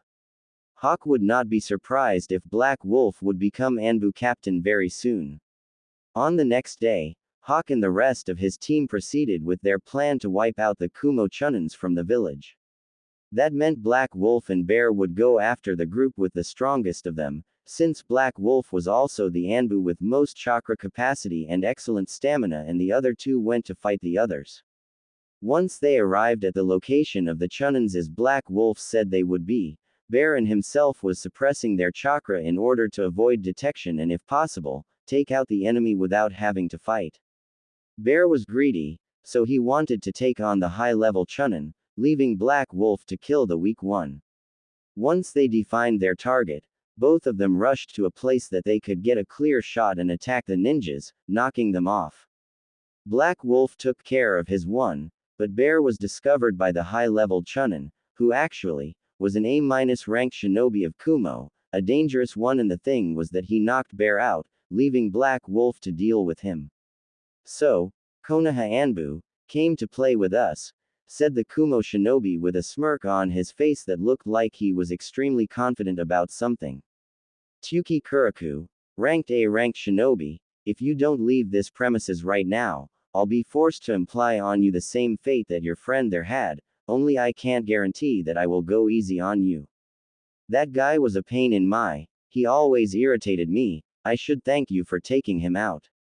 I see, well, so you don't mind if I keep his head, for collection, said Naruto, apparently holding the guy's head and showing to the one who, after seeing the head, pretty much confessed that was actually a friend of the man who supposedly was killed, much to Naruto's grin, knowing that his little plan worked. You bastard, I didn't think Konoha ANBU could be so sick-minded. You just killed my friend there, and for that you'll die by my hands, mark my words for it. Little did he know that he was trapped in one of Naruto's newest genjutsu techniques, which made the other see things that in reality weren't happening. Tsuki was furious at Black Wolf for doing that to his teammate, charging at Black Wolf with blinded rage, only for Black Wolf to start making hand seals for cage bunchins and started pounding Tsuki with a swift taijutsu combo, kicking him hard in the stomach. With great speed, Tsuki formed some hand seals and screamed Fuden Daitapa no Jutsu, wind style, great breakthrough jutsu. In less than a blink, the huge gust of wind came rushing at Black Wolf, leaving him only one way out of it. By channeling chakra through his feet, he jumped away from the force, leaving his enemy wide open for an attack. Naruto threw one shuriken and multiplied, forming 10, by making some hand seals and screaming Cage Shuriken no Jutsu. All the shurikens hit the target, making him lose some blood. Because of this, the enemy fainted from blood loss, leaving Naruto clear to see how this teammate was doing. Bear, are you okay? Asked Naruto, after he helped the big ANBU member getting up from the ground. Black Wolf, what happened to that guy? Asked Bear, since he only remembered being taken out by the Kumo shinobi by surprise. Bear was berating himself from underestimating the guy's ability, since with one hit, Bear was on the ground, unconscious. I managed to knock him out and I'm going to capture him. He is an A-ranked shinobi from Kubo and presence guaranteed in Konoha's bingo book, said Naruto, remembering the time when he was reading the bingo book like Kakashi was reading his Ika Ika. Good, then, while you do this, where is the other one? I'm going to pick him up for questioning. He is next to that house over there, knocked out on the ground. Could you tie him up for us? Hawk and Cat must be here anytime now. Got it. I'll do it. Just as Naruto were tying Tyuki, Hawk arrived with Cat with his captures and requested report. Black Wolf, report. Hi. As we arrived to our location, I managed to take out one of them, but the High Chunin from Kubo discovered Bear's position, knocking him out for a time. As I engaged him, I started pissing him off using a genjutsu to appear that I was holding his teammate's head and showing to him. So I took him on a Kage Bunshin Taijutsu and managed to send him flying. He, after that, sent a Fuden technique at me, in which I dodged and finished him with Kage Shuriken no Jutsu. Good work, Black Wolf. Mission accomplished. Congratulations, team. Let's take these guys to Ibiki-san for interrogation. At Tsunade's office, Tsunade was finishing her paperwork, when, suddenly, 4 ANBUs shunshined inside the office, and screamed loudly for even Shizune to hear outside her office. Mission accomplished, Hokage-sama. You guys don't have to shout, I can hear you. Congratulations, your paycheck will be available once you arrive at the headquarters. Congratulated Tsunade, proud of the fact that this ANBU squad was becoming along greatly with some mission success in a row. Hokage-sama, during our mission, Black Wolf here managed to capture an A-ranked Kumo ninja named Tyuki Kuriku. He is already at Ibiki-san for questioning, said Hawk, as he pointed to Black Wolf. Naruto for his part was scowling Hawk since he entered into ANBU just so that he wouldn't be showing his face, and yet here is his captain boosting his image to no one less than the Hokage. Is that right? We have quite a bounty with this guy. Congratulations, Black Wolf, you are to receive the bounty once Kumo pays his rescue money. It took a while, but Tsunade remembered who Black Wolf is, and she was trying to see him, even it's just a glimpse of the once hyperactive shinobi she was getting used to. Everyone, dismissed, except Black Wolf, I need to talk to you. Hi, Hokage-sama. Hold on a minute, Black Wolf. Shizune, are you there? Please come here. You asked, Tsunade-sama. Yes, prepare a message for Kumo, tell them that we captured this shinobi here trying to harm one of Land of Fire's villages. Hi, Hokage-sama, said Shizune, looking directly at the black-masked ANBU with slight fear. He was tall, blonde hair, and he was expelling some dangerous aura around him, almost like saying, do not mess with me, kind of thing. His eyes were feral yellow and the mask of his was scary as hell. You shall not fear him, Shizune, you happen to know him for quite some time now, said Tsunade, trying to resist the urge to chuckle at her apprentice's reactions towards the new improved Uzumaki Naruto. Hi, Hokage-sama, it's just that his mask is scary, that's all, said Shizune, earning a grin from Tsunade. Come on, Shizune, you know him as well as I do. Is it? Yes, he is. Sorry, I'll excuse myself, Hokage-sama, ANBU-san, said Shizune with some thought. Is that Naruto? I can't believe it. So, Black Wolf, congratulations on capturing the Kumo Nin, or shall I say Uzumaki Naruto, said Tsunade, trying to catch a emotional reaction on the boy by revealing his name just so that she could see a single reaction out of him, but to no avail. Tsunade-sama, if you're trying to make me look uncomfortable by sharing my identity, with all due respect, that won't. Is there anything you want from me, Hokage-sama? No, you're dismissed, said Tsunade, frustrated from trying to see just a little glimpse of emotion coming out of the blonde ANBU. At Kurenai's apartment. Back at Kurenai's apartment, she was thinking about Kakashi's hint. Actually, she couldn't stop thinking through her entire mission together with her students, Inuzuka Kiba, Aburame Shino and Hyuga Hinata. Only half an hour before it, she was at Tsunade's office, being dismissed. By the time her team were leaving the administration building, they heard an ANBU squad returning from some mission and screaming something about mission accomplished and a certain black wolf that managed to capture an A-ranked Kumo nin. She was puzzled, but she was apprehensive as hell. She still hadn't seen Naruto yet, but she was determined to find her true love, at all costs. She was caught wondering about Kakashi's hint that said, what once was his mask to hide his true self, now he has replaced with another mask for war. Kurenai also remembered Kakashi saying that she had to look through her heart to find out. It was a little over than 10 p.m., and she was lying down on her bed, but she couldn't get any answers. Damn Kakashi and his underneath the underneath. After some time, 4 a.m., she couldn't sleep. She was awake all night, thinking about how good Naruto's chest was when she used it as a pillow to rest and forget of all her troubles. She missed him so much, but she was determined to find him, so she started bumping on his head, for her brain to just give the answer. Suddenly, she remembered when she first saw his eyes and remembered that this wasn't the loudmouth hyperactive ninja she once came to know. What once was his mask to hide his true self, Naruto take off that mask and replaced for a mask or war. It was at this moment that Kurenai was out of breath. She couldn't believe that she was so stupid. It was the perfect hint. Naruto took off his mask to hide his true self and replaced for an ANBU mask. Naruto became an ANBU. To say that Kurenai was happy, it was an understatement. She was jumping all over her bed, knowing that she was one step closer to find her true love. She was wondering, of course, he is ANBU, otherwise I would have seen him somehow. Kurenai was lucky. She knew that Tsunade would know where Naruto was, cause she is the one directly above the ANBU forces and she have her friend Yugo working there as well. When the sun struck on her room, she felt a little bit tired, but now she couldn't sleep.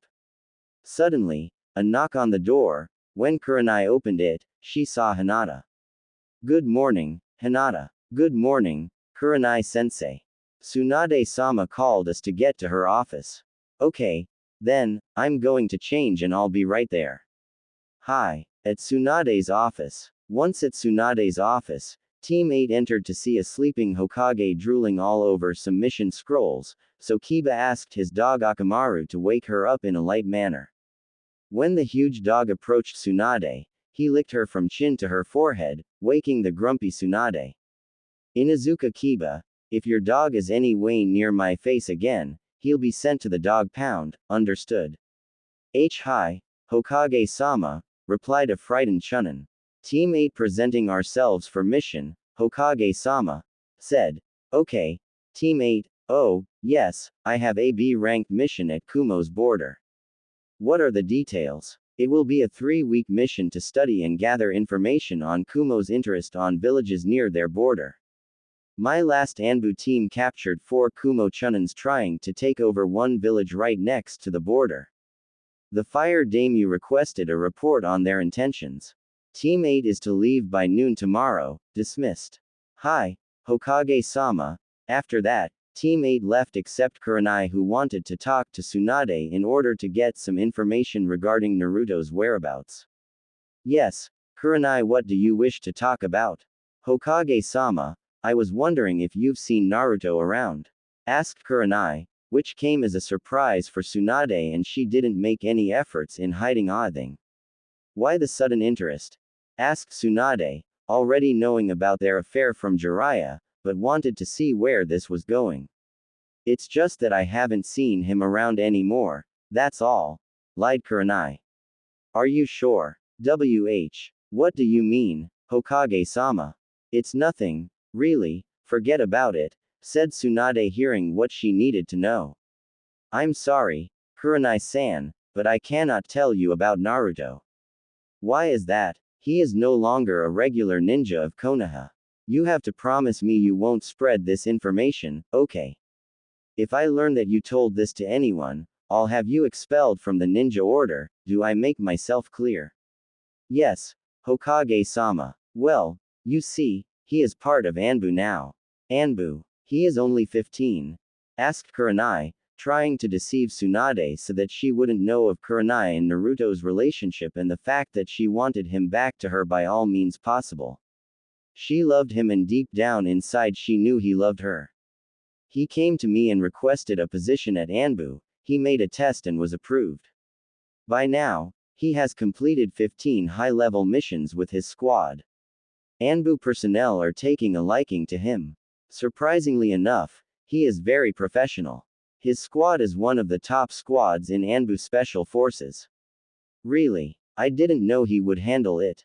Being ANBU is tough. Kurenai, quit playing games with me in order to find out more about your beloved blonde. I cannot reveal any more information, cause it's considered classified, said Tsunade, being fed up with playing a game of questions and answers from Kurenai.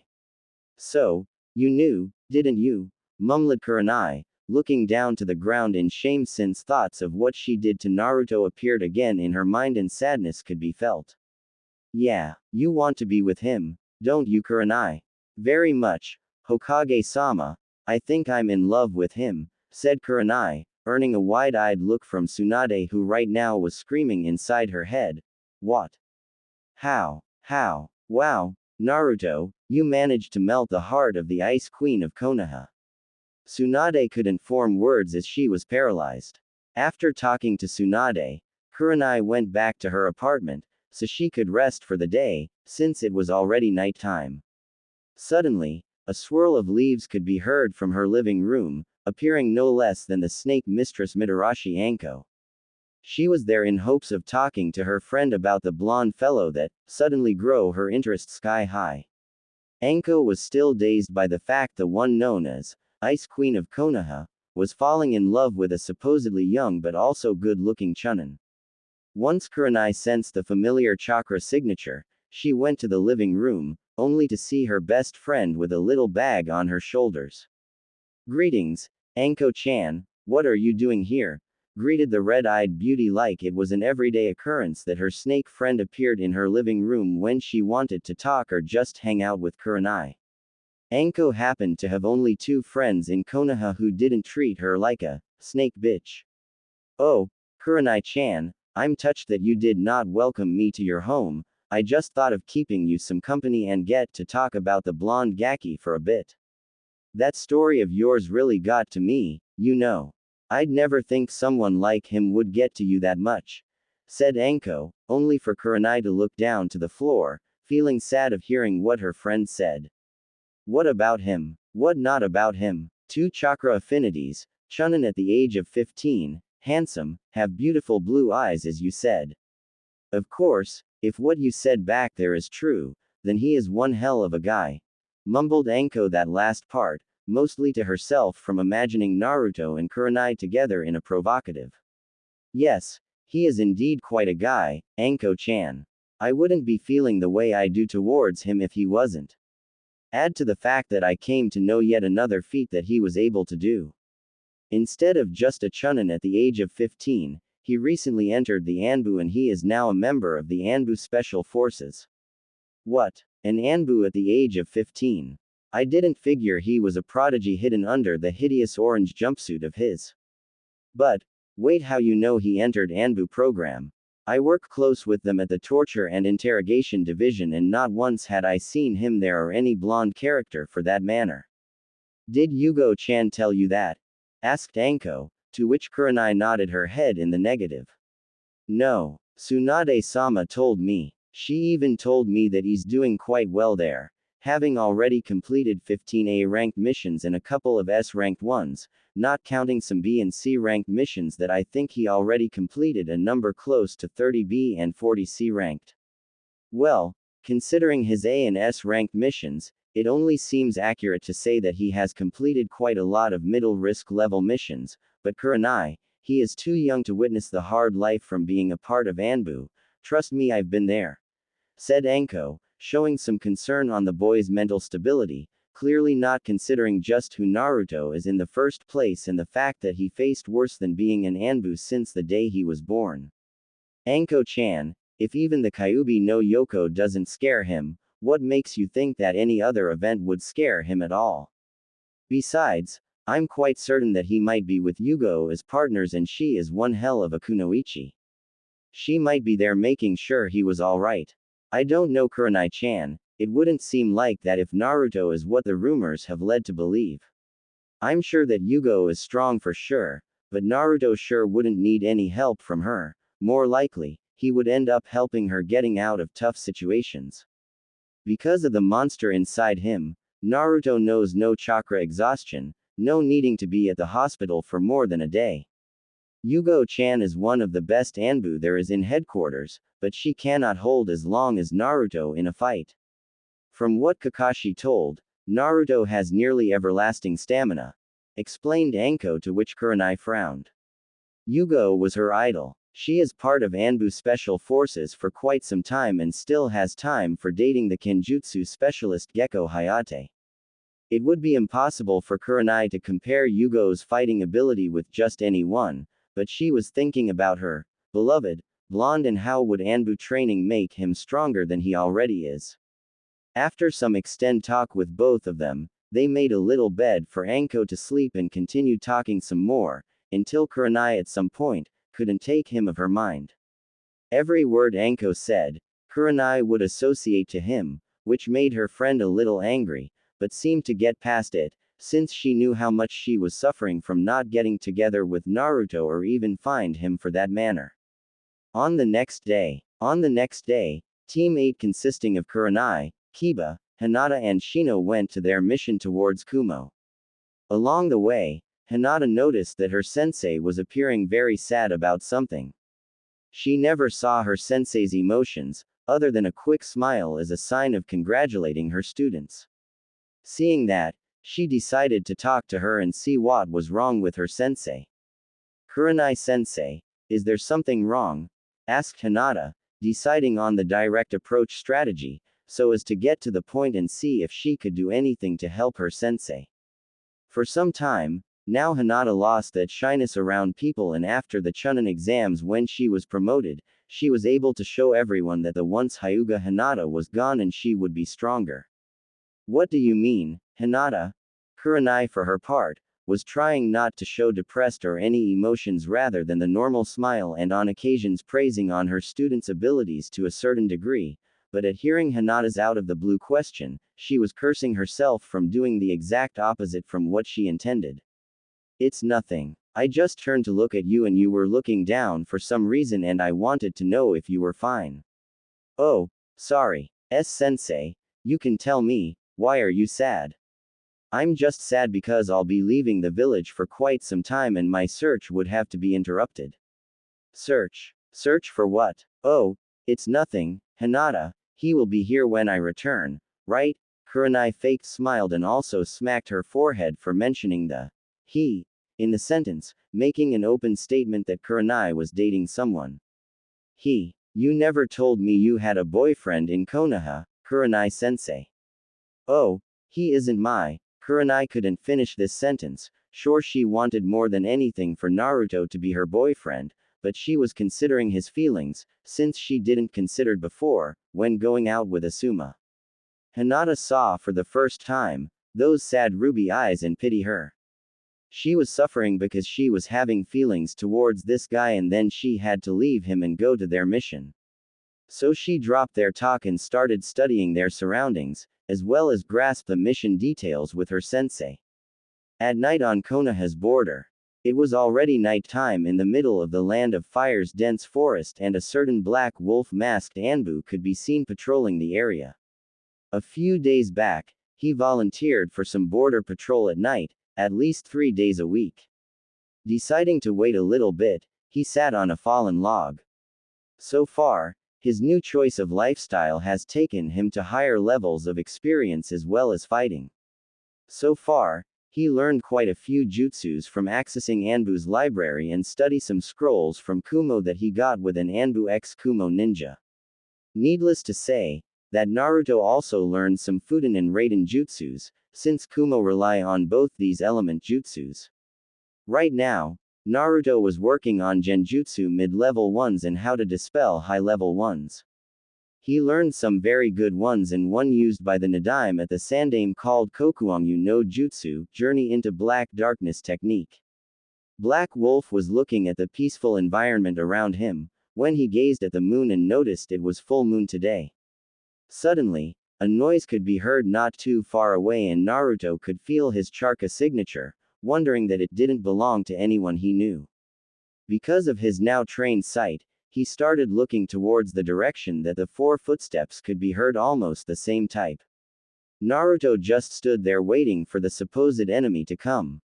Inside Black Wolf's mask, the feral grin was noticeable and Naruto was ready for what was coming. During his time in ANBU, his fellow comrades come to fear him when he showed such eyes. It was like bright yellow that could glow in the night. But what Naruto encountered wasn't any shinobi or kunoichi. In fact, the only thing he could see was those same eyes as his own, golden yellow eyes exchanging looks with his own. It appeared that the creature was studying Naruto's intentions, since the eyes stopped moving. After some time staring at each other, the creature walked some more, letting the moonlight show how it looked like. Naruto was astonished for the first time since he joined ANBU forces. The creature was a big black wolf with scars all over his paws, showing signs of fierce battle and survival, and it was studying Naruto's reactions. Black Wolf facing Black Wolf. And then the wolf started talking to Black Wolf. ANBU. I can see in your eyes, human, that you are very similar with my own. And why is that? Asked Naruto, now getting ready to defend himself if needed be against the wolf in front of him. Your eyes show the same thing as mine, feral determination. But what almost scares me is the fact that you seem strong, but you travel alone most of the time. I'm just like you, in a way. In fact, I believe that we share a lot of similarities. The path I chose to follow, it's different from what you think. A wolf always travels in packs, as kind of attacking in group or having at last someone to protect you. I chose to be a lone wolf, a being that's not afraid of fighting alone or cornered against the wall by being outnumbered. I see, very interesting. Your ideals are similar to my own. But to think that you aren't the only lone wolf in this area. Can you see anyone here that resembles myself, human? No, I cannot see and I cannot sense any presence other than us. So, you see I'm a lone wolf, too. I was expelled from the wolf clan a few months ago and since then, I travel alone, fight alone and win alone. Now that you say, I do resemble you, AHHM, do you have a name, wolf? The name is Ace. Ace. Mine is Black Wolf ANBU Uzumaki Naruto. At first, when I saw you from quite a distance, somehow, I could feel your feral aura, it was like it was calling me somehow. You're quite a human, Naruto-san, it's been a while since I meet one like you, how old are you? Does it matter? No, not much, I have 200 years old and I'm still young enough to put fear at those who come near, just by showing my feral grin. Well, since you told your age, it would be rude of me, not to tell my age, wouldn't it? I'm afraid so. Okay, I'll turn 16 next week. Still too young, I see. It wouldn't be wise of you to underestimate your enemy, just because of his age, you know. You show quite potential, Naruto-san. Tell you what, if you beat me in a fight, you can sign my contract and summon me anytime you're in danger. Isn't the wolf's contract? How can you have a contract of your own? When I was expelled from my clan, I made my own and kept looking for a shinobi to sign this. Okay, so if I beat you in a fight, I can sign your contract one. Right. Let's go, then. Both black wolves assumed fighting position and came charging towards each other, basically on taijutsu. After no one could land a hit, Ace used Fuden Chakra and threw a little hurricane towards Naruto. K's, quite a technique, you got that. I don't like to brag that much, but it is. Okay, see if mine is as good as yours, then. Fuden Daitapa no Jutsu, Wind Style, Great Breakthrough Jutsu. With that, Naruto threw a huge gust of wind at Ace, who got out of the day of the wind just in time, since it was quickly approaching and Ace wouldn't been able to just stop the wind from coming at him. Then, Ace did something with his claws that Naruto recognized right away, since he took his katana and did the same thing, by channeling wind chakra. Both attacks consisted of creating a razor wind capable of cutting anything, quite similar to Fuden K's no Yaiba, wind style, wind sword jutsu technique, but with an actual sword. I can see you're strong, Naruto-san. This battle does not need to go further. Quote, but I didn't hit you yet. Look closer at my left paw. Your technique beat mine and made this cut here. Here is my contract, sign with blood. Okay. So Ace, do you have a home to come back to? Cause if you want, you can stay with me back in Konoha.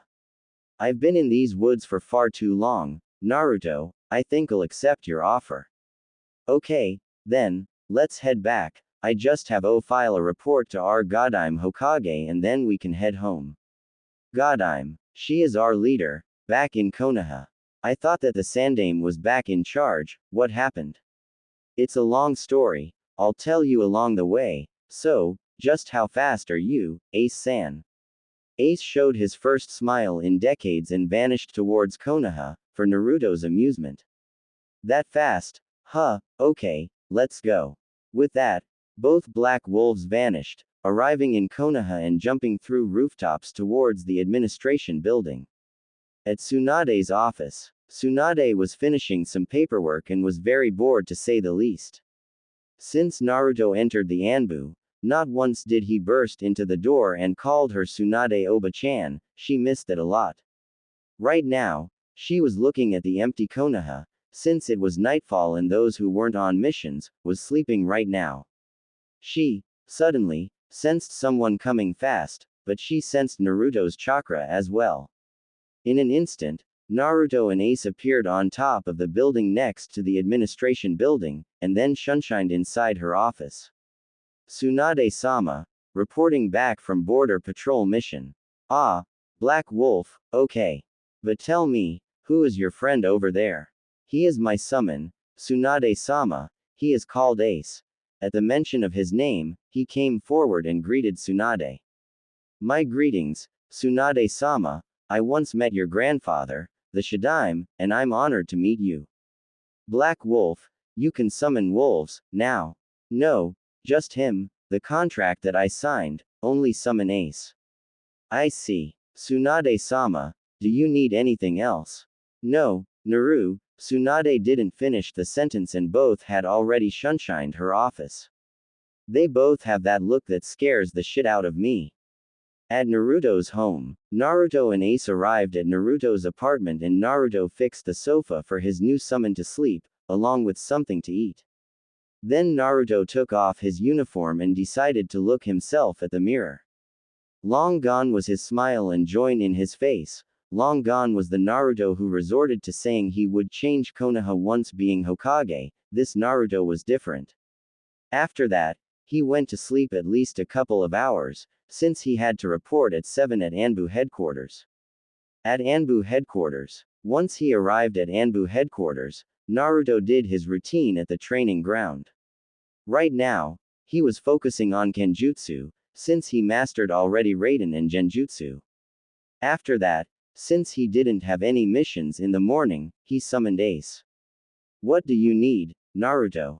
Well, I was thinking we can practice some moves as kind of teamwork fight.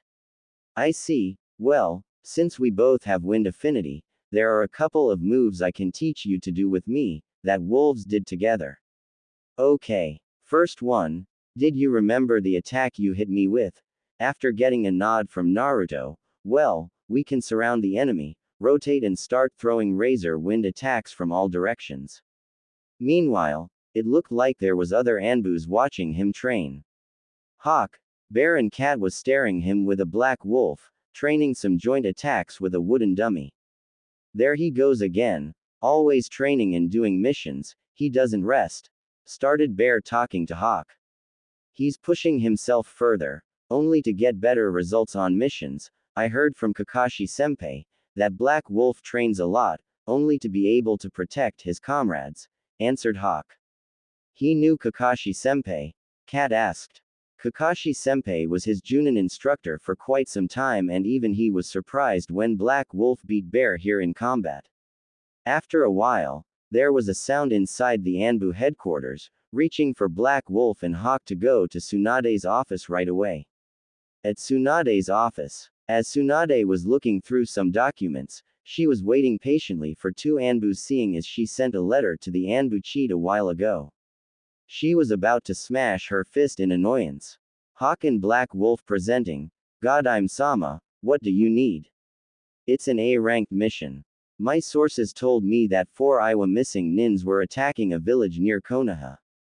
Reach the village and capture the enemy, and Hawk, I want them alive, I want to deliver them to Iwa. Hi. God, I'm Sama. Black Wolf, meet me at the West Gate in half an hour. Hi. It would be your 25th ranked mission, isn't it, Black Wolf? Hi. West Gate. Once they met at West Gate, the travel began. Black Wolf, since you are the one with Sweden affinity, you will take the lead. My fire techniques won't do much to these missing nins. How about some joint attacks, then? What do you mean? When a certain rock is heated, a blast of water is what it takes to break it. What do you propose, then? If any of them happens to know some good defense jutsus, we will attack together and penetrate easily. Okay, then, enough talk, let's go faster. Hi. When they arrived at the village, there was destruction everywhere, just piles of giant boulders near some buildings. Just when Hawk gave up the mission, saying it was too late, both ANBU encountered IWA jutsus coming at their directions. Hawk and Black Wolf each break to different directions, managing to divide the group of IWA missing nins. So, Konoha came to have some fun, right? Surrender or we will have to use force.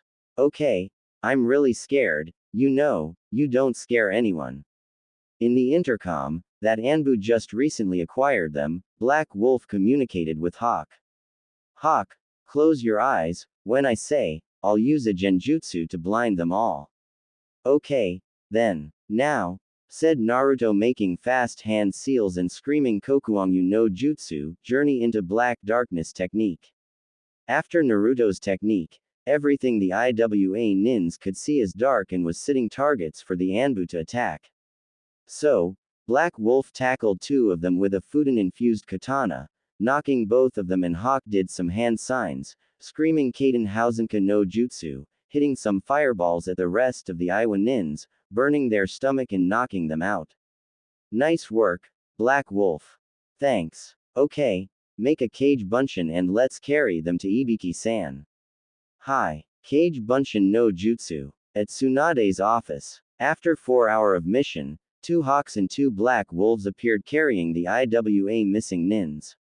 Mission accomplished. Hokage-sama, screamed Hawk, to which Tsunade was actually holding herself from punching the ANBU right there. Good work, take them to Ibiki. Hi. With that, both vanished, leaving Tsunade alone to think. Those 2 are quite a team. I was thinking of assembling a team of elite ANBUs for S-ranked missions. Tsunade noticed that there was one paper on her table and she turned to look at it. It was this mission's report. The report said that Black Wolf aka Uzumaki Naruto made an A-ranked genjutsu to blind the opponents and they were sitting ducks. I didn't know Naruto's chakra control was good enough to perform such technique. Shizune, get me Black Wolf's history file, I wanna see how he's doing. Hi, Tsunade-sama, here it is. Okay, let me see how that Gaki is doing. Name, Uzumaki Naruto. Age, 16. Code name, Black Wolf. Chakra affinities, Fuden and Sweden. Missions, 10S 25A, 40B, 80C, 100D. Training. Mastered Raiden Jutsus, Junin level chakra control, Genjutsu abilities average and right now, training Kenjutsu arts. Summon. Wolf named Ace. Mental stability. Stable. Rank. Chunin. Elite ANBU official, mid-level Junin unofficial. Tsunade was surprised to see that ANBU considered Naruto a Junin according to his skills. She still remembered the day the Gaki learned the Rasengan, and just how much he grew since he arrived from Jiraiya's training. Now come to think about, Tsunade was wondering about Naruto's new face. Some time had already passed and she has never seen his face anymore, only his eyes and the black wolf mask. While Tsunade was thinking, a shinobi entered kicking through her door with a request for backup. It seemed that Team 8 was being captured, because of the information they acquired. Damn it, Kurenai, just how the hell did your team manage to get caught? You have 3 Chunins that could sense enemy a mile away. Shizune, get Black Wolf and Cat here, right away. Hi. In less than a minute, both ANBUs appeared for Tsunade to give their mission. Since there are Konoha shinobi on the line here, I'll make this an S-rank mission. You see, Team 8 was captured by Kumo, just past the border between them and the Fire Country. You guys are to retrieve them immediately. Tsunade managed to look at Naruto's eyes and caught the first glimpse of emotion. Since he joined ANBU, he knew who was in Team 8, as well as Kat, but she was completely angry, because they kidnapped her friend. Black Wolf will be team captain. Dismissed. Hi. Since there was a rescue mission, ANBU were trained to gather chakra through their feet to get there faster, but without wasting enough chakra in case there was a battle to face. After some distance, Kat caught a glimpse of Black Wolf and sensed what many on ANBU had come to fear, his feral grin and his yellow eyes. Suddenly, Naruto took some blood and put his hands on a tree screaming Kuchio's no jutsu, appearing Ace to the aid. Black Wolf 2, what do you need? It's a rescue mission. I and Kat are the only ones that were sent, but I can sense there is at least 6 Kumo ninjas there, so we'll need your help. Just how do you know that there are 6 ninjas? Kat was perplexed. Black Wolf's right, I can smell 6 presences, other than Konoha's ninjas, Ace concluded. Team 8 happens to have 3 old friends of mine and I can assure you any of them could sense any enemy approaching, so it means that they were surrounded and surrendered, said emotionless Naruto. Yeah, I also got a friend there as well. She must be the Junin, her name is Kurenai, said Naruto, showing some major killer intent 3, which didn't get unnoticed by Kat. He knows Kurenai, but he wasn't on her team of Genins. What happened with Black Wolf and Kurenai? Those thoughts came to her as soon as seeing Naruto getting angry upon hearing her name. After a while, they have arrived at the place and they saw a house which appeared to show 4 ninjas seated and 2 guards standing inside. Okay, here is the plan.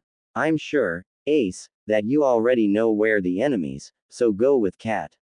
There are 4 enemies outside the house and 2 inside.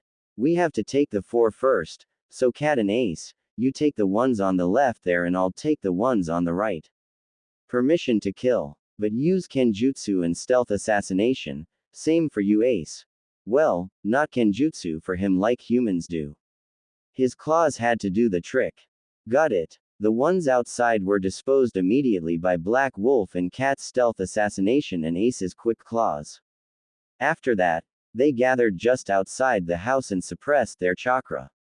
Okay, good job, both of you. Now the remaining 2 inside. I'll cast a genjutsu inside, leaving Kat and me time enough to dispose of the last ones. Ace, thanks for your help, now go rest a bit, after this, I'll go home. Okay, good luck. Kat, you're ready. Ready when you are. Inside the house, Team 8 was pissed. They were captured by Kumo shinobis and they didn't know what to do. Shino sent the call to Konoha for backup, but in order to get where they were, there would be some time. Meanwhile, Kumo could torture them or worse. Little did they know of Naruto's plan just outside the house, when a sudden darkness surrounded them all. Genjutsu, just who the hell did this? Wondered Kurenai, considering that such technique was pretty damn hard to do. Suddenly, Everyone could hear swords being taken out and attack was heard. Then two bodies fall hard to the ground. When the genjutsu was dispelled by the one who cast it, Team 8, suddenly, saw two ANBUs standing in front of them with the Kumo ninjas on the ground dead. Team 8, we were sent here by Hokage-sama to rescue you, said Black Wolf. Finally, I thought you guys would take a while to get here, growled Kiba, when, suddenly, everyone in the room caught a glimpse of Black Wolf's yellow eyes and trembled in fear. Even Kat, who unleashed the ropes and the chakra suppression devices, was sweating, since she knew of her partner's history at ANBU. Forgive us for my teammate's behavior, ANBU-san, he is just temperamental, Kurenai apologized. Forget about it, let's go, Tsunade-sama is worried about you all, said Black Wolf. Kurenai was still looking at the black-masked ANBU. She was positive that she heard that voice before, but the eyes sure brought her memories of her beloved blonde. Once they left the house, Shino came to Black Wolf and started talking. You can fool anyone with that mask, but me you cannot. Good for you, Aburame. But tell me, just how did the Kumo shinobis manage to fool you, then?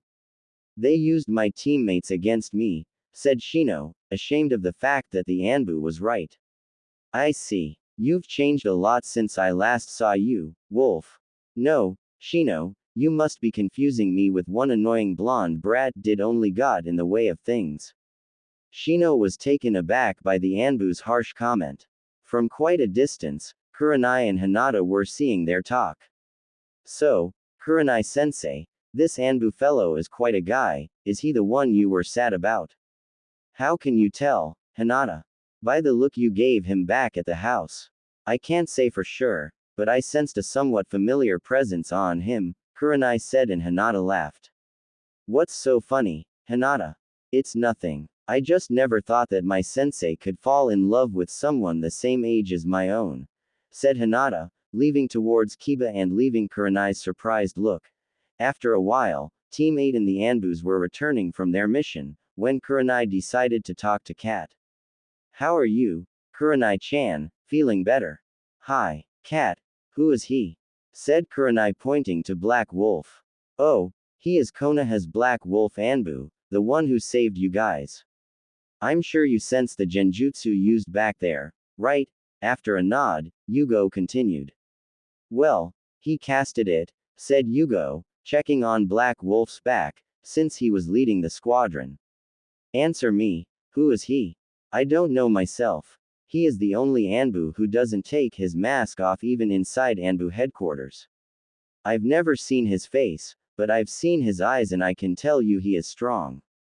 But I was wondering about something. What is it? When we were coming, he told me about his friendship with your team, and when I said your name, his killer intent was all around the place. Care to explain? Don't have a clue. My team knows a lot of people and he could be anyone. Kurenai was caught remembering Hinata's words and then looked at Black Wolf's hair. Kurenai, during the whole trip, was thinking about the mysterious Black Wolf ANBU and the fact that his presence made her tremble inside, since she sensed the same thing a while ago. After some hours traveling, Team 8 went home and Kurenai followed the ANBUs to Tsunade's office. At Tsunade's office, Tsunade was looking at the window when the ANBUs and Kurenai shunshined inside. How did go? Mission accomplished, Tsunade-sama. We disposed of the enemies and recovered every member of Team 8, reported Black Wolf. Congratulations, both of you, S-ranked mission accomplished. Kurenai, how about your mission? Here is the report, Tsunade-sama. Thanks. Now, care to explain how a team of trackers were captured? Hi, Tsunade-sama. The Kumo ninjas surrounded us and captured Kiba's Akamaru, so Kiba was captured, rendering everyone.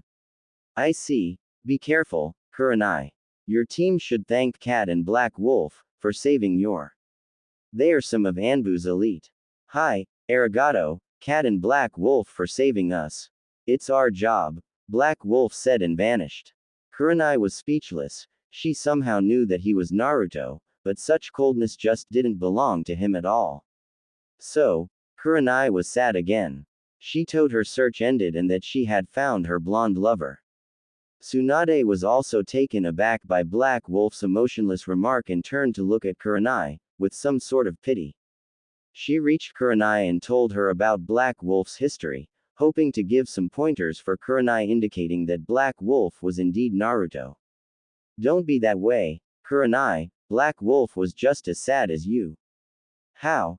Such coldness in his way of words, it's like he doesn't have blood in his veins. He lost someone very dear to his heart a while ago and he vowed to go mission after mission and training after training, in order to not let this feeling take over him. But you know, I don't think he forgot. I believe that his feeling just rose and he was cold. Listen, Kurenai, do you want to talk to him? Yeah, I do. I want to thank him for saving me, but the bastard just shunshined out of here. Okay, then, this may be a secret, but tomorrow night he will guard the West Gate border, so you can meet him there. Thank you, Tsunade-sama. Dismissed. Both of you. At Kurenai's apartment, she arrived at her house and took off her clothes, in order to take a little shower. Her mind just couldn't stop thinking about the Black Wolf ANBU. It was something about him that resembled her Naruto, but she was remembering the phrase he used it and she has never seen anyone so cold before in her life. When she went to sleep, she remembering what Tsunade told about him and how he suffered, because he lost his loved one. Somehow, Kurenai thought that Tsunade was mentioning Naruto's history for her and it was she who broke his heart. Suddenly, the pain in her heart grew and she couldn't breathe anymore. She was trembling of fear just by thinking that she was somehow responsible for turning Naruto into a cold-hearted shinobi. Her mind was trying to compare Naruto and the black-masked ANBU, although she was confused, cause of the inner personalities of both of them. Sure, in appearance, they are similar, but inside they are two different persons. When 2 a.m. appeared on her alarm clock, Kurenai was caught thinking about him so much, she wasn't able to sleep. After some time, Kurenai's body overcome the mind and she was asleep, of course, dreaming about her beloved blonde. Kurenai was in her apartment. It was daylight and she was just awakening when she looked through the windows. It was him, the Black Wolf masked ANBU standing on a roof near her house. Suddenly, they exchanged looks and he came over to her window asking like an extreme gentleman, "Did you get a good night's sleep, Kurenai-hime?" "I sure did, ANBU-san." Kurenai's outfit was rather provocative to say the least. After that, the black-masked ANBU entered the apartment, taking off his mask, showing her beloved Naruto with golden hairs shining even more because of the sun, and he gave her a sudden passionate kiss that made her tremble so much on the inside. After all, she enjoyed so much when he was dominating her. She could feel his strong arms and chest with lots of scars all over, signifying his experience as a warrior, as both of them was hugging tighter and kissing longer than ever before, showing their passion towards the other. When Naruto went to her neck, her breath stopped for a second and the hormones kicked in, making her moan a lot, because of it. If someone watched Kurenai sleeping, she was going from side to side, moaning Naruto's name, as if she was dreaming about what would be like if he just showed up, throw her to bed and just possess her ally. Unfortunately for Kurenai, someone was indeed watching and taking mental notes of her situation. Not one, but two of her best friends watched her moaning Naruto's name as if he was making love to her in such a way, that even her two friends became aroused at the way Kurenai was describing her dream, even though she was asleep. "Kurenai, wake up, said Anko. "What? Oh my god, what time it is? Relax, it's just 6:30 a.m., we wanted to have breakfast together, but according to what we heard, I think you want to be alone for some time," said Yugo, with a fox grin. "What are you talking about, Yugo? Oh my god, Naruto, continue, don't stop, please," something like that, teased Yugo. "I dreamed about him, it was wonderful. He was all over my body, kissing just every part of it in such a cool and hot way that I just couldn't help myself and." "We got the point, Kurenai, you don't need to tell us." Yugo was already sweating from her hormones. She knew one thing, though, she was definitely talking to Hayate tonight. "Yugo, in all my life, I've never been like this before, and I think you know who he is, since he is your coworker. My co-work? Do you mean Black Wolf as Naruto? Konoha's most feared wolf.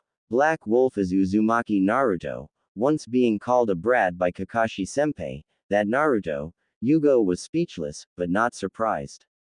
Black Wolf was one of the strongest and most mysterious member of ANBU, but not once did she thought that he was the Kyuubi guy.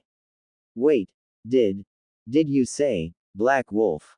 Asked Anko, showing her fear to her friends. Yeah, why, I got to know him. Everyone I know is afraid of him.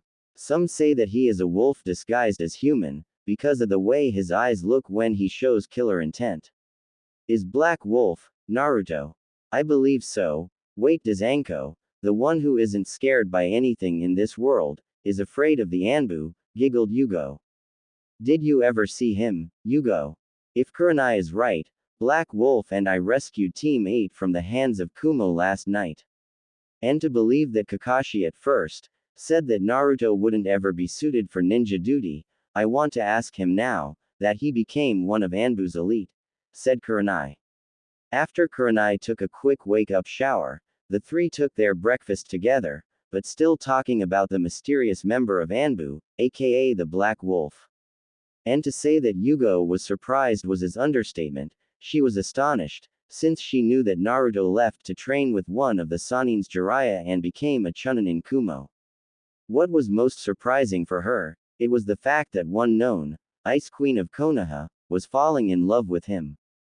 But Kurenai-chan, if Black Wolf is in fact this Naruto, what was that, it's our job, thing that he told yesterday, like he didn't feel anything, said Yugo, almost pooching herself after receiving a kick from below the table from Anko and seeing the sudden look on Kurenai's face. I hurt him and I feel terrible for it.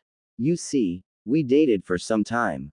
It was 3 years ago. Naruto had left with Jiraiya-sama for about 6 months and Tsunade-sama assigned me as well as 2 Chunins a mission towards Iwa border. When we arrived close to the border, 2 Iwa Anbus attacked us, knocking the 2 Chunins in an instant and dispelling the genjutsus I cast upon them, so I was surrounded and already fearing for the worst, to be either tortured to death or be raped. Then, from out of a sudden, a golden blur literally flew by knocking both Anbus with a single kunai, striking the Anbu's neck. It was Naruto, but not the Naruto I came to know when he was a genin, a grown one, with a Chunin vest and extremely handsome. Details, my friend. I know I heard this story before, but we'd like you to describe a little better about his appearance. Okay, then. After he saved me from the IWA Anbus, he lifted his head and looked directly at me with a slight grin that normally a person at his age wouldn't have because of his supposed lack of experience. When I looked at him, I was feeling as if his eyes had already owned me, in such a way. The sun was sending some light on his hair and I at that time could have sworn that his hair was pure gold. Okay, then, what did he do after saved you? Tell us, Kurenai-chan, you're killing me. Asked Yugo. He looked at my eyes and said, are you okay, Kurenai-hime? Get out of here, I never get a hime of Hayate-kun, I'm a little jealous, okay continue. Since those Anbus's kunai pierced my shoulder, Naruto did some hand seals and his hands turned green with healing chakra, he gently put it on my shoulder healing the wound. At first, I was amazed at the warmth of his hand, but then when I caught a glimpse at his eyes, that's when my heart pounded. His eyes was cerulean blue, clearer than the ocean water, I was speechless. After that, I managed to ask him why he helped me. Flashback on. Naruto healed Kurenai's wound like a perfect gentleman, caressing gently with his warm hands and Tsunade started feeling something that she haven't felt before, love. But being the professional she was, she tuned to Kunoichi and started asking. Naruto, why did you save me? I was wondering about these woods, when I sensed someone in danger, then I managed to kill them and save you. As to why I saved you, I don't think I need a reason to. Baka. Those are IWA Anbus, you were foolish to confront them, like you did. You are just a genin, yet. Beside the fact that the way you sound it makes me want to kill myself, I'm no longer a genin, I'm a chunin. Sorry about that, but when were you promoted? After some new competition being held in Kumo, I managed to beat every genin I encountered, earning the title. They just sent the message to Tsunade-sama and she returned it with this chunin vest. Now come to think about it, Kurenai-san, you have beautiful eyes, they're like two shiny rubies, said Naruto, earning a blush from Kurenai. Naruto-kun, Kurenai was taken aback by Naruto's compliment, as well as more blushed by the kun added to his name, but she would be more blushed because of what Naruto would be about to say. Oh, just hold on a moment, Kurenai-chan, it seems your teammates needs rescue, as well, said Naruto, healing both of them. And, done, well, they are fine, but they need some rest, Kurenai-chan, follow me to a tent I have nearby, so we can treat them, said Naruto, earning a nod from Kurenai. So, tell me, Naruto-kun, you changed a lot, since I last met you, and I'll be honest, I didn't expect you to grow this much. Arigato. You know the thing is the one you meet before it wasn't the real me. As a matter of fact, I appeared to be annoying, smiling a lot, so people would forget about my situation, but my plan didn't work at all, since everyone thought of me as being Kyuubi, so I metaphorically took off my mask shortly after leaving Konoha. I'm sorry, I didn't mean to bring back sad memories. Don't worry about it, and for all I know those won't stop happening, said Naruto, showing Kurenai just how painful really is to carry such burden. But, why didn't you say this to anyone? I was afraid that those who didn't know, would know and start to hate me, for something I didn't do or even ask for it. Kurenai was taken aback. She never took the time to know him the way he is now, and a feeling rushed upon Kurenai, love, for the first time in her life, she knew what she had to do. She reached him and gave a profound hug on the blonde, making the UAL intent rise between the two of them, resulting in a passionate kiss from both of them. After some intense fight between them in order for the kiss to be unforgettable, they broke it for a little bit of air and a moan out of their mouths were quite hearable. Oh my god, Naruto-kun, where did you learn to kiss like that? I don't know, Kurenai-chan, I just wanted to kiss you so badly, I just went for it. And let me tell you, if it's dream, I don't want to wake up. Me neither. With that, they gave another passionate kiss that lasted another 5 minutes. At this point, both their hormones were sky high and the only thought passed through their minds, was making love with each other.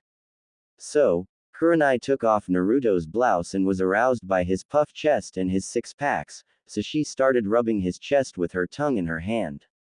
Then, Naruto took her chin, raising her face up to his and stole another kiss, making Kurenai moan inside. After the kiss, Naruto started taking Kurenai's vest off, making her topless. With the help of his tongue and his warm hand, he started massaging her breaths, making Kurenai cry in pain for his name, while biting her lips a little bit. Oh, Naruto-kun, don't stop, keep going. Where do you want me, Kur-chan? Down here. As you wish, Kurenai-hime. When Naruto started licking Kurenai's private area, she just couldn't control her body anymore, since ecstasy took over. To say she was liking, was an understatement, she was loving every second of it, up to the point that she grabbed his hair and pulled with such force, as well as squeeze her, showing that she was about to explode from such pleasure.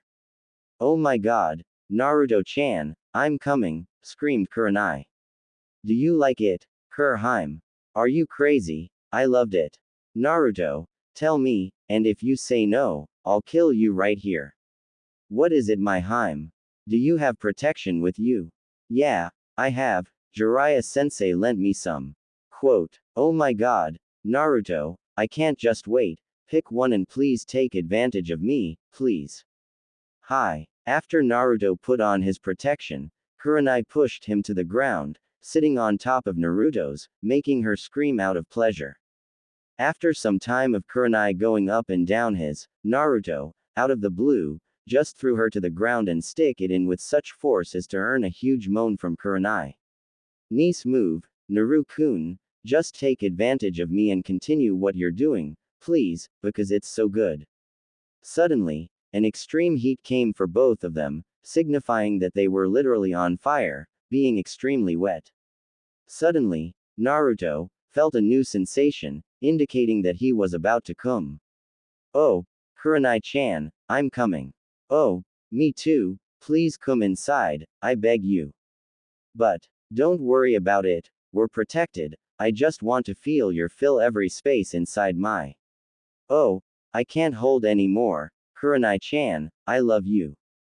I love you too, Naru-kun. Flashback off. And that's how we've met, said Kurenai to her friends, still remembering of her dream, as well as earning 2 glares of women panting because of their hormones being kicked in. Oh my god, I'm definitely seeing Hayate today, I can't hold this any longer, what's wrong with me, am I picturing Naruto and Kurenai having, oh my god, god this is killing me, Yugo's thought rushed through her mind like crazy. Yugo-chan, are you alright? You look like you're sweating over there, you're not picturing me and Naruto in your head, now are you, cause if you are, please stop it, it's very perverted, said Kurenai, for Yugo to just snap out of her little dream. Oh no, Kurenai-chan, I was just thinking about my boyfriend, that's all, hey, she lied, damn I have to control myself when I see Black Wolf, if I see him I'll start imagining him taking over Kurenai and just taking control of the situation, showing her who is dominating, oh my god, I'm sweating again. Kurenai-chan, I'm speechless. The way you told, I could imagine how big your love is for him, Yugo said, almost caressing her own body for an instant, much to the dismay of Kurenai, who just cursed herself from telling such story to 2 of the most perverted women in Konoha. Yeah, I wonder if I'll ever have that, again. So, tell me, how did you hurt him, Kurenai-chan? Asked Yugo, after receiving a kick from under the table by Anko. What? It's okay, Anko-chan, when I arrived at Konoha from my mission, I don't know why, but I suddenly had a feeling that it wouldn't be right to be with a guy half my age, so I decided to look for other one closer my age. When he returned from his trip, he saw me with Asuma and was crushed. And now, my heart is crushing me again, oh my god. Here you go, Kurenai, said Anko. I think he still loves you, Kurenai-chan. How do you know that? Cause of the way he acted, when I mentioned your name when you're captured, he wasn't worried about his friends, but he was with you, said Yugo, cheering Kurenai. I hope you're right. You will meet him, tonight, won't you? Hi. So, tell him just how you feel. Just come to him, as if you were still in your dream and tell him how you feel. Thank you, Yugo-chan and Ako-chan. I will. At 8, all the 3 of them went different ways and Kurenai was cheerful again, she would get together with her love.